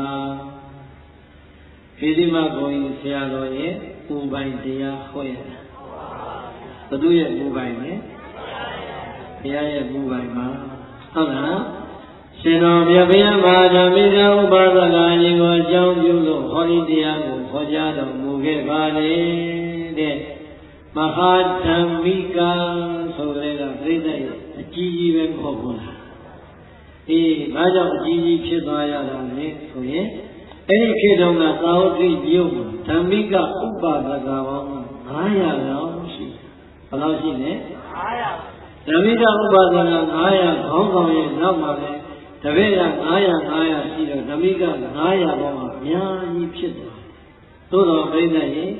အဲ့ဒီဓမ္မိကဥပါဒက900ပဲမှာတော့အခုပြောတဲ့မဟာဓမ္မိကဥပါဒကကြီးဒီအကြီးဆုံးဖြစ်တဲ့အတွက်ကြောင့်ရှိကဝိသေသတစ်ခုပါလာတဲ့မဟာဓမ္မိကဥပါဒကဟုတ်လားမဟာဓမ္မိကဥပါဒကကြီးဥပါဒကကြီးခွန်ရည်နဲ့ညီညွတ်စွာနေထိုင်ပြောဆိုလို့လာလိုက်တာရှင်တော်မြတ်ဘုရားရဲ့ကြောင်းတော်လာမှာဘုရားရဲ့တရားရဲ့သံဃာအရေးကိုမိခိုရင်းနေတဲ့ငြိမ်းချမ်းတဲ့မိသားစုဘဝကိုတည်ဆောက်လို့လာလိုက်တာသာသမီကလည်းဘယ်လောက်ရှိတယ်ဆိုသိတဲ့ကား9ယောက်သမီး9ယောက်ဘယ်နှယောက်လဲ9ယောက်အရေးအတွက်ပေါင်းလိုက်တော့9ယောက်မများဘူးလားဒီခေတ်တည်းမှာအဲ့လောက်သာသမီ9ယောက်မွေးတယ်တကူကြပိုးလေးတွေဘယ်နှယောက်လောက်ပါပမာတယ်ဘူးလားဒီပြိဿဒီခေတ်ထဲမှာပါတာဗျအဲ့ဒီဓမ္မိကဥပါဒကကြီးလို့ခေတ်ကမရှိဘူးဟုတ်လားအားကြောင့်မရှိတာလည်းသိတယ်လေးရပြီဟုတ်လားအရှင်မယဟောတာကိုတပည့်တော်တို့မှာဒူးလေးတုံပြီးတော့နာနေရတာညောင်းရတဲ့အတေအရှင်ဘုရားကပြန်ပြန်ပြီးတော့မမေးပါနဲ့ဘုရားအချင်းချင်းတွေမလုပ်ပါနဲ့ဟုတ်လားဆိုတော့မလို့တော့ဒုပရိသပြုံးတော့ပြုံးပြန်တယ်မဲခက်တီပြီးပါလေဘုရားသူကြားတဲ့ဘုရားကိုဖြည့်ခြင်းပါတိပိကားပါဟုတ်လားအရှင်တော့အပြည့်ပဲမာတော့သိကုန်မနေဘူးဟုတ်လားဟမ်မဟာဓမ္မိကဥပါဒကကြီးမှာသာသမီဘယ်နှယောက်ရှိ14ယောက်ပါ14ယောက်14ယောက်ရှိရင်ဟောဒီမဟာဓမ္မိကဥပါဒကကြီးရဲ့သာသမီလေး14ယောက် ပရိသတ်ရဲ့တရားမှလူဆိုးမပါကြပါဘူးတဲ့ဘာကြောင့်မပါတာလဲဆိုရင်အဖေဖြစ်တဲ့ဓမ္မိကဥပါဒကရဲ့လမ်းစဉ်ကိုလိုက်လို့ပါဘယ်သူလမ်းစဉ်လိုက်လဲအဖေကပရိသတ်ရဲ့ဥပါဒက900ထဲမှာတော့အကြီးအမှုဖြစ်တဲ့ဥပါဒကကြီးဆိုတော့သူ့ရဲ့ကိုယ်ကျင်တရားဟာပရိသတ်စဉ်းစားကြရလို့သလားသူ့လက်ချမ်းမှာပြီးနေတဲ့ဒါနကုသိုလ်တွေဟာစဉ်းစားကြရလို့သလားသူ့ယုတ်တရားနာတရားကိုရှုပွားနေတဲ့ဘာဝနာကုသိုလ်ဟာစဉ်းစားကြရလို့သလားမလို့ဘူးရှင်တော်မြတ်ဘုရားရဲ့အရေးအောင်မှာကိုးပြီးတော့တရားဓမ္မတွေနာကြားရှင်တော်မြတ်ဘုရားနဲ့တကွာသံဃာတော်အရှင်မြတ်တွေကိုနေ့စဉ်ပစ္စည်းလေးပါးနဲ့ထောက်ပံ့လူရန်ရဲ့ဝေယဝိဇာကောင်းမှုတွေနဲ့ပြုပြန်တဲ့သီလကောင်းမှုတွေနဲ့ကျင့်သုံးပြန်တဲ့ယုတ်တရားနဲ့တရားကိုလည်းဝိပဿနာတရားတွေနဲ့ရှုမှတ်ပွားများလို့နေလိုက်တာအဘိဓိတေမှာဓမ္မိကဥပါဒကကြီးကလည်းဥပါဒကကိုကြီးနဲ့ပြည့်စုံတယ်လို့ဝိကာရသဗ္ဗိသတိယကိုလည်းပဲဒီအတိုင်းနဲ့ပြည့်ကြံဖို့ဆုံးမလို့ပေးထားလိုက်တာသာသမီ14ယောက်ကလည်းသိလိုက်အဖိနန်းစီအတိုင်းသသွေမတိလိုက်တာကျင့်သုံးကြတာဝမ်းမြောက်စရာမကောင်းဘူးဒီကပြိဿကျေတုဗုဒ္ဓဘာသာလေးမှာပြင်းစရာတစ်ခုကအဲ့ဒါဟုတ်လားအဲ့ဒါဘုရားဘာသာရေးအာနေချက်တစ်ခုအဲ့ဒါသင်္င်ရှားရှားတွေ့ရတယ်။ဘာလဲဆိုရင်ကိုကတော့ပြုကြတဲ့ဒကာကြီးတွေဒကာမကြီးတွေများပါဟုတ်လားမိမိကတော့ဒါနသီလဘာဝနာကောင်းမှုပြုကြပါလေသာသမီတွေကိုဆွေးမခွန်နိုင်လို့စိတ်ညစ်တဲ့အကြောင်းကြီးကြားရတာလည်းများလာပါပြီ။တချို့ကြတော့မိဘကလည်းပြိဿရဲ့သာသမီမြောင်များစွာတာမွေးထားတာအဖေအမေကလည်းတနေ့တနေ့ခုနကပြောလို့အဖေကလည်းအချိန်နဲ့တပိတ်တိုင်းမှာဘောလုံးပွဲစောင့်တပိတ်တစ်ခါကိုဟိုဘက်ကရက်ဒီဘက်ကရက်နဲ့အချိန်ကုန်နေတဲ့အဖေမျိုးရောမရှိဘူးလားအမေကလည်းပြိဿဘုံမလေးတွေကိုထမင်းအတက်မွေးဘူးထမင်းတစ်စောင်းနဲ့နံပါတ်ပတ်ရှာဘာအလုပ်မှမလုပ်တစ်ချိန်လုံးဒီနှလုံးသုံးလုံးနဲ့ပဲအချိန်ကုန်နေတော့အနီးမှာအတူခိုးစရာအဖေနဲ့အမေကအကောင်းနေရှိတာအဆိုးနေရှိတယ်တော့ဝေးလာတဲ့သားသမီးကဘယ်ထဲမှာသမီးလေးတွေကအဖေချီယာလိုက်လိုက်မယ်သားလေးတွေကအဖေချီယာလိုက်လိုက်မယ်သမီးလေးတွေကနှလုံးသုံးလုံးကိုအဝေသက်ခံမယ်သားလေးတွေကသလုံးကိုအဝေသက်ခံတဲ့အခါအကုန်လုံးလုံးသွားလိုက်တာပြားဖို့ပဲကြံပါတော့တယ်ဟုတ်တယ်မလားသိတဲ့ပင်လားတော့အဖေအမေရဲ့လမ်းကြောင်းချမှုအရေးမကြီးဘူးလား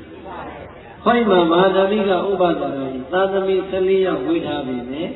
မိမိရဲ့ကျင့်စဉ်လုပ်ငန်းတွေကဘုရားတရားသံဃာရဲ့အရေးအောင်မှာဌာနနဲ့ပြောသီလနဲ့ပြောဘာဝနာတရားနဲ့ပြောတဲ့အခါကျတော့သာသမီလေးတွေကလည်းပဲအဖိနန်းစရာတိုင်းဌာနနဲ့ပြောရင်သီလနဲ့ပြောရင်ဘာဝနာတရားနဲ့ပြောရင်ပြီးတော့ဘာသာတရားရဲ့အရေးအောက်မှာရှိလာတဲ့သာသမီရဲ့ခံစား권သိတဲ့ဒီမိဘပဲအရင်ဆုံးသိချမ်းသာရတာမဟုတ်ဘူးလားအဲ့တော့သာသမီလေးတွေသိုးလာပြီးလာတဲ့အခါကျမှဗျာဘယ်တော့မှမမွေးလာတဲ့ဘုန်းကြီးဘုံဘုံရဲ့ဘုံဘုံသားကိုခေါ်ဆုံးပါပါ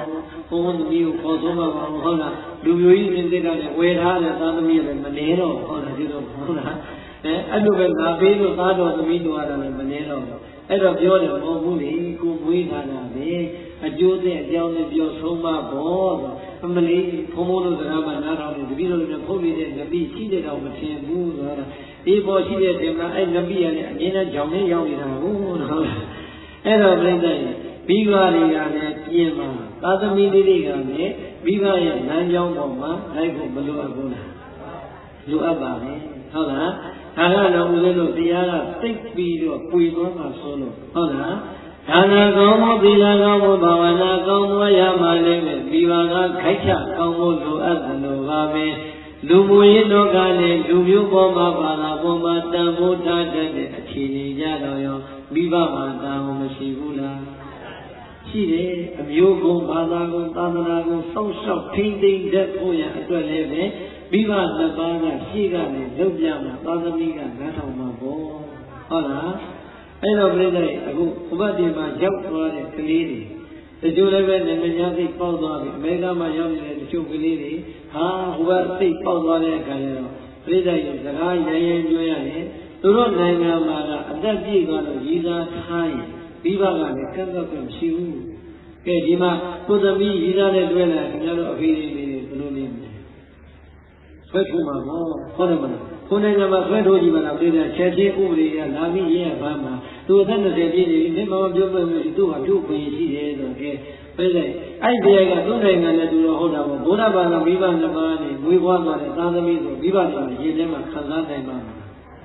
မခံစားနဲ့အဲ့လိုပေါ့ပြောင်းလဲလာနေတဲ့စိတ်ဓာတ်တွေကစားမိဘနှစ်ပါးကကြိုတင်ပြီးတော့ပြင်ဆင်ပေးဖို့မလိုအပ်ဘူးလား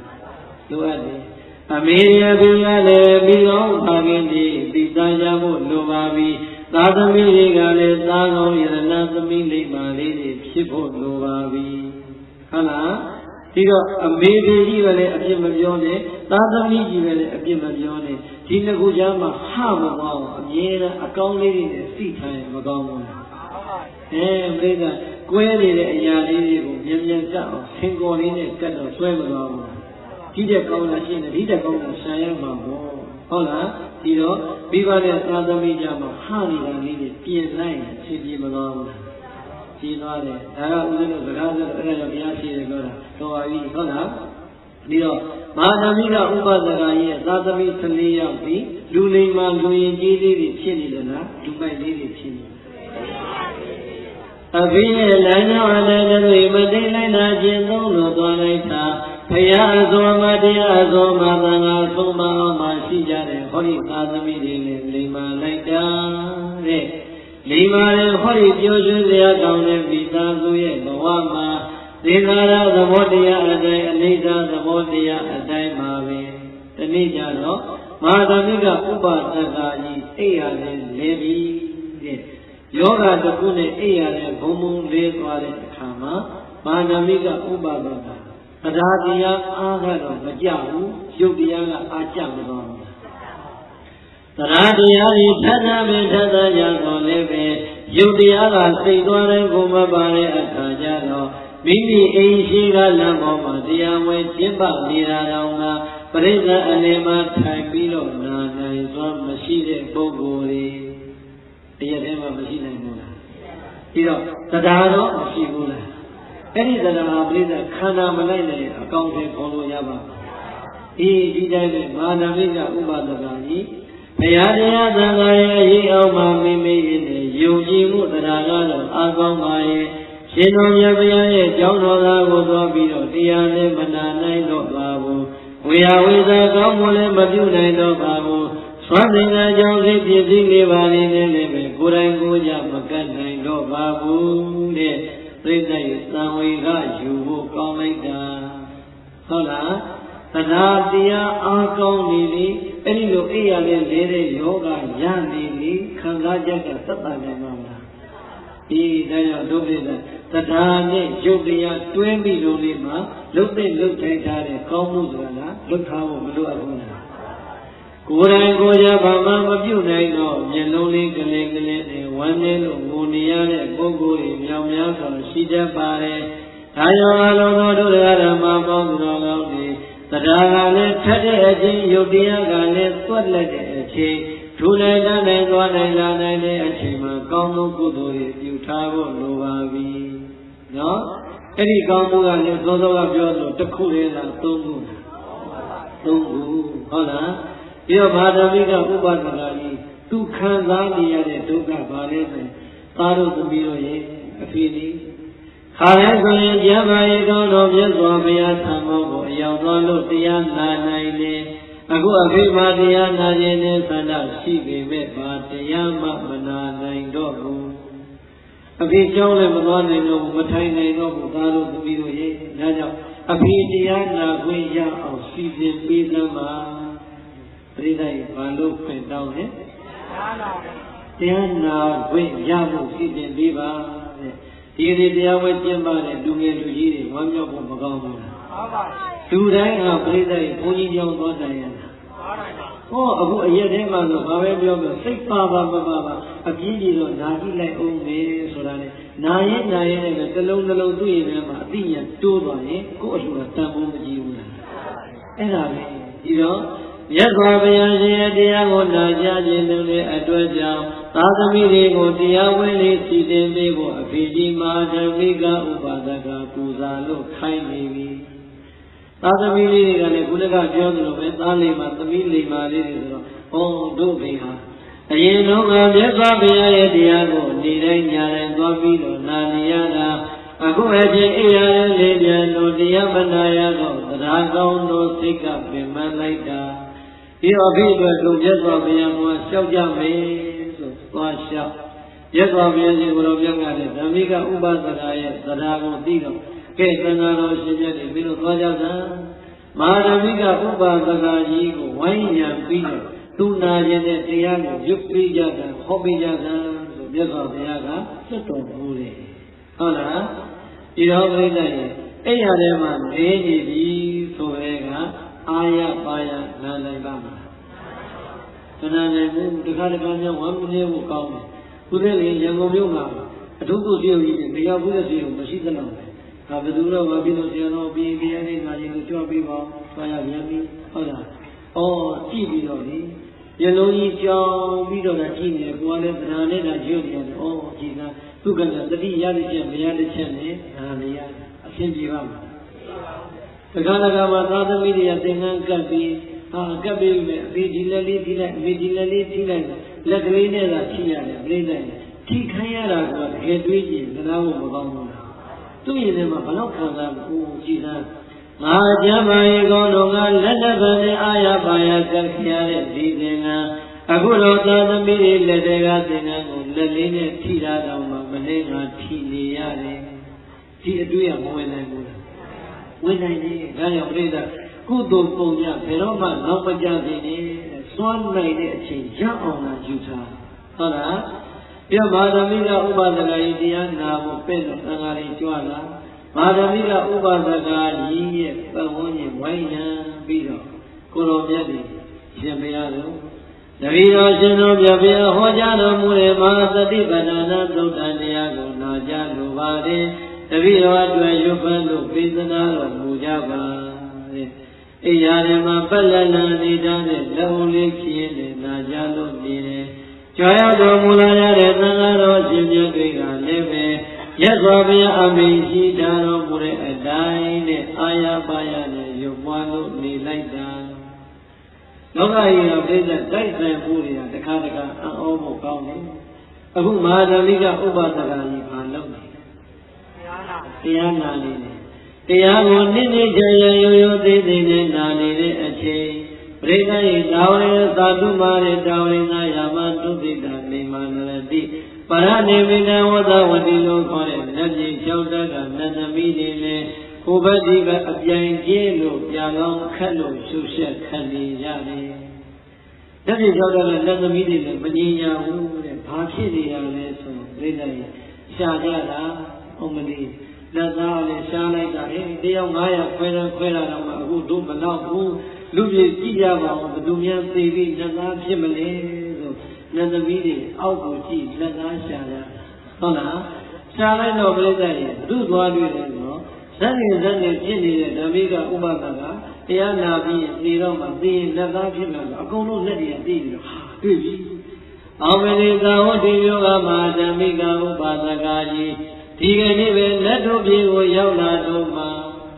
လက်တွေကိုခါတဲ့လက်တွေနဲ့ကြည့်လိုက်တော့လက်သမီးချင်းချင်းနဲ့သိကြဟဲ့ဒုတိယလိုကျန်တဲ့ကောင်မလေးတီးတီးနဲ့ကြည်လန်းဆိုတော့အမလီပြိဿလက်တွေ၆တက်ကအကုန်လုံးမှန်ပြောင်းနဲ့ချောင်းနေတဲ့လူတွေကြည့်တော့လားဟဲ့တော့သူကလည်းပြီးသွားမင်းလုံးနဲ့ဟိုဒုလည်းပဲတီးသူလည်းဒီဘာတက်နိုင်လဲအကုန်လုံးဥတဲ့လူကကြော်ညာဝင်မှာပေါ့တယ်ဒါပြိဿဒီမှာနာနေတာကတရားနာနေတာဘာနာနေတာလဲသံဃာတော်ရှင်မြတ်တဲ့ယုံပန်နေတဲ့မဟာသတိပဋ္ဌာန်တရားကိုနာနေတဲ့အချိန်နတ်တွေကနတ်သမီးတွေတဲ့ကြိုက်လိုက်တာဆံမကောင်းနိုင်အောင်ကိုကြိုက်တာမဖြစ်ဘူးဟိဘုကောင်မလည်းမသိခင်သူ့အရင်ခွန်ကြုံရဝင်မယ်လို့တခါနဲ့နေရထား၆ခြင်းနဲ့သူ့လက်ပြေကိုယ်လက်ပြေဖိုက်လာတဲ့ကပြိဿဖိုက်မဲ့တိုင်းတော့လေဓမ္မိကဥပဒကရဲ့အိမ်ကောင်းနေရမှာအကုန်လုံးစုံနေဟုတ်လားတခါလည်းပြိဿမော်တော်ဘီကလည်းတယောက်မှမဟုတ်လားမခေါင်းရင်းဆိုင်ပြီးတော့ဘာများလုံးကြတယ်အောင်နေဒီမှာတရားနာနေတာပဲရသမီးပဲခဏလေးတော့မှမဆောင်နိုင်ဘူး ဒီဘက်ကတရားနာနေတဲ့ဆိုရင်ဟိုဘက်ကနေတာဝန်သားနတ်ပြည်ကနတ်သမီးကကြောညာဝင်ပြီးဟောဘုံမောင်တော်ဓမ္မိကဥပသကာကြီးရဲ့ဘာကြောင့်မသိနိုင်ရတာလဲလူပြေမှာမြေအိုးတဲ့တူတဲ့လူခန္ဓာကြီးကိုတွေ့တာမနေပါနဲ့နတ်ပြည်ကနတ်သားကြီးဆိုတဲ့ရွှေအိုးတဲ့တူတဲ့လက်ခန္ဓာကြီးကိုမြန်မြန်ယူစမ်းမှာမြန်မြန်လေးသိစမ်းမှာကျမတို့ညွှန်ရတာမောလာပါပြီဟောပြိဿကြောညာဝင်ပြီဟုတ်လားကြောညာဝင်တဲ့အခါသူလည်းပြောမှာသူနဲ့ပြောမှာကျမတို့နတ်ပြည်ကရှင်တို့လူပြည်လိုပဲဘီယာဖြစ်ရှင်ဒီပေါ်ပါတယ်ဟုတ်လားနိုင်ကလေးသွားရင်လည်းဆိုရင်ဖွင့်မိတာပါမယ်ကျမတို့ဒီရောက်အောင်လာခဲ့ပါဟာတောင်းရင်းကလက်ပြည်ကကြောညာမှမပြီးသေးဘူးပြိဿရာမလက်ကနတ်သမီးကဒီကနားနေတယ်ဘုံမောင်တော်ဓမ္မိကဥပဒနာရဲ့သူတို့ကနေပါလေကျမတို့ကဓမ္မိကမပါဘဲနဲ့အပေါ်ကနေရပါလေဟောတသိကြီးတသိမြင့်တဲ့ပြည့်တဲ့ဓမ္မတွေနတ်သမီးတွေကျိုးညာတွေဝင်လာဟိုလက်ကអော်လိုက်ဒီလက်ကអော်လိုက်ဆိုတော့ဓမ္မိကဥပဒနာကြီးစိတ်တွေတိုးလာပြီးတော့လေမျက်စိမိတ်ရတယ်အမလီတော်ကြပါတော့နားတွေနဲ့ညီကိုမြန်မြန်ပြန်ရပါတော့ချောချောချောမြန်မြန်ပြန်လို့ဒါကလည်းဗဇက်ကလှုပ်ကနေတော့လက်ကနေခံရပြလိုက်တယ်ဘိနာဘုန်းကြီးတွေတပားနဲ့တပားလက်ကိုဟာဆိုတော့မပြုံးတာအစာနဲ့အရှိကြီးမဟောနဲ့ခွင့်ရပေးတဲ့တော့မကြည့်တော့ပါဘူးဆိုတော့ဟုတ်လား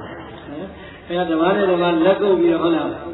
ကဲကိုတော့ပြန်ရအောင်သဘောပေါက်တယ်မို့လားနားကြီးပြန်တော့ဆိုကြကိုတော့အားတော့မနာတော့သွားကြဆုံးဆိုတော့ကိုတော်တွေလည်းအလားလေးအချိန်ကြီးကြည့်ပြီးတော့လက်ကုပ်ပြီးထပြန်သွားတာသာသမီတွေကြည့်ပြီးစိတ်မကောင်းဘူးကြည်စံအားနာဖို့ကောင်းလိုက်တာဘုရားငါတို့ရဲ့အပြင်မြတ်စွာဘုရားရဲ့တရားများနာကြားရမယ်ဆိုရင်ပူတယ်လည်းမကြီးနာတယ်လည်းမကြီးကြိုက်တယ်လည်းမကြီးတဲ့ပျော်ရွှင်ရွှင်ရွှင်တဲ့အချိန်တိုင်းမှာနာတတ်တာအခုအဖေဒီနာကြီးရောက်ခါမှသတိချင်းလွတ်ကင်းသွားပြီရှင်တယ်သံဃာတော်ရှင်မြတ်ဒီစိတ်ပါလက်ပါဒရာထက်တဲ့နဲ့ရွတ်ပတ်ပြီးနေတာတော့မှအဖိမာတရားနာခြင်းနဲ့စိတ်ကြီးကင်းသွားပါပေါ့လားဟိုမှာကသူနဲ့လက်သမီးပဲတည်းဒီကသမီးတွေကြားနိုင်မှာမကြားနိုင်တော့သမီးတွေသားတွေစိတ်ထဲမကောင်းဖြစ်ပြီးတော့မျက်ရည်ကျနေတဲ့အခါပြိဿကြီးဟောသံဃာတော်ရှင်မြတ်တွေလည်းပြန်သွားတော့တရားသံဃာလည်းညီသွားပြီးလက်ပြကျောင်းသားကလက်သမီးတွေလည်းကြောညာအပြိုင်ဝင်လိုက်တာမောပြီးတော့သူလည်းပဲခဏနားတဲ့အချိန်တရင်ဝင်သွားတာဟုတ်လားခဏနားတဲ့အချိန်အတန်တန်လုံးသိသွားတဲ့အခါဓမ္မိကဥပဒနာမျက်လုံးလေးဖွင့်ပြီးဟဲ့အခုတော့အတန်ကြီးညီသွားပါလားငါသံဃာတော်ရှင်မြတ်တွေဘယ်ရောက်ကုန်တော့ကြီးအဖေလုံးပြီးသောသောပဲအဖေပဲအာမနာကြမလို့ဘုန်းကြီးနေသွားပြီးတော့တော်ကြပါတော့နာကြီးလာပြီးပြန်ကြပါလို့ဆိုတော့ဘုမကူတော်ဒီမှာပြန်သွားတာဟောကျမတို့ကျွန်တော်တို့အားနာလိုက်တာအဖေဆိုတော်ကြီးတော့လည်းမပြောပါဘူးကဲပရိသတ်သောသောသူပြောတာမပြောဘူးတော်ကြတယ်မျိုးသူမျိုးဟုတ်လားပြောရင်လည်းသူပဲမပြောဘူးဆိုလည်းသူပဲဟုတ်လားအဲ့ကြတော့လေသားရသမီးတွေသွားပြီးငါတို့ဒီကိုပြောရဲ့စကားကိုတော့မှကိုပြန်ပြီးတော့သတိမရနိုင်တော့ပြန်ဘူးအဖေသောသောကအဖေကိုယ်တိုင်ပြောတယ်သားတို့သမီးတို့ကြားတယ်ဘုအဖေမပြောတော့အဖေစိတ်တွေဘယ်လိုများဖြစ်နေလဲသတိရတဲ့ချက်မရတဲ့ချက်ဖြစ်နေတာမဝိုင်းပြီးတော့ဖေသတိရပြီသားတို့သမီးတို့ကသင်မှားတာကိုတဲ့အဖေပြောတာကသံဃာတော်ရှင်မြတ်တွေကိုပြောတာမဟုတ်ဘူးဘုကောင်မကြီးလက်ပြေ၆တက်ကလက်သမီးအဖေကိုသူ့နဲ့ပြေလိုက်ပါငါနဲ့ပြေလိုက်ပါနဲ့အတင်းခေါ်ကြိုးညာတွေဝင်ပြီးတော့နားတဲ့အသံတွေအတင်းလွတ်နေတော့အဖေငုံလွတ်တာဆိုတော့အကုန်လုံးသားသမီးတွေတယောက်ပြန်တယောက်ကြီးသွားပြီတို့ပြီးတော့မရတော့ကောင်းပါပြီဟုတ်လားအောင်မကြီးအဖေရဲ့သီကနီးဖြစ်တဲ့မှာအဖြစ်ဆိုလိုက်တာဘယ်ကမြတ်သမီးတွေနတ်သားတွေကပါလာရပြန်လာတယ်အဖေဒီမှာသံဃာတော်ရှင်မြတ်တွေရွတ်နေတာအဖေကိုယ်တိုင်ကြားတယ်သားတော်သမီးတို့ကိုယ်တိုင်မြင်တယ်ပြောတဲ့စကားကိုလည်းမပြောဘူးလို့ဆိုရတယ်မပြောတာတော့မှပြန်ပြီးတော့ပါပြန်ပြီတဲ့သားရသမီးတွေကငိုပြီးတော့ပြောနေတယ်အဖေကြီးကတော့သိပြီဩငါသားသမီးတွေငါမယုံကြတော့ဘူးကဲမင်းတို့မယုံရင်ဟောတဲ့ဟောဒီမှာအဖေကိုပန်းကုန်းတစ်ကုန်းလောက်ပြီးမင်းတို့အဖေမင်းနဲ့နတ်ပြည်6ဓာတ်မှာဘယ်နတ်ပြည်ကိုသားတို့သမီးတို့အကြိုက်ဆုံးလဲအကုန်လုံးသားသမီး14ယောက်ကလည်းတရားတွေများများနာတာတော့ပြီးတော့အဖေဘုရားလောင်းတို့ဘုရားလောင်းမေတို့နေတဲ့တုတိတနတ်ပြည်အကြိုက်ဆုံးပေါ့ဟုတ်ပြီပါတော့သားတို့သမီးတို့ကြိုက်တဲ့နတ်ပြည်ကိုအဖေသွားမယ်ပြောဟောဒီပန်းကုန်းလေးယူ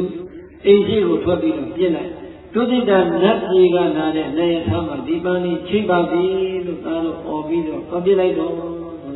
မယုံတဝက်ယုံတဝက်နဲ့သာသမီတွေအိမ်ရှိထွက်ဒုတိယနတ်ပြည်ကလာတဲ့နတ်ယထာမှာဟောဒီပန်းကုန်ချိပါပြီလို့မြောက်တင်လိုက်တာပြိလိုက်ရင်နေရထားကြီးကိုမမြင်ရပြီနဲ့ကောင်းနေရမှာပန်းကုန်လေးတွေ့လောင်ကြားနေတော့မှာသာသမီတွေအမင်သက်ပြီးအော်တော့ဒီလားငါတို့အပိဒါနာသီလဘာဝနာကောင်းမှုကုသိုလ်တွေဟာဖြင့်ဆန်းကျင်လိုက်တာအဖေမသေးခင်ကာလကလေးကနတ်ပြည်မှာနတ်ဗိမာန်ပေါလို့နတ်သမီးတွေကတော့လူလို့နေရပါပေါ့လားသာသမီတွေယုံမသွားဘူးအေးဒါကြောင့်တက်ပြရမိသားစုတွေဒီနေ့ခမရတော်မှာပြင်ရကိုယ့်အိမ်ကိုပေါ်ကြနားထောင်ကြည့်ဦးဗျာနားခွင်ခေါ်နေပါဒါခွင်လိုက်ပါဟမ်ကိုကြီးတော့ဒီလားမရှိရပြောနေတာဟမ်အဲ့တော့ဘိဓာရေကောင်းမှုတကယ်ပြည့်စုံနေတဲ့ပုဂ္ဂိုလ်အတွက်လက်ချမ်းသာလို့ဆုတောင်းကြရလို့လား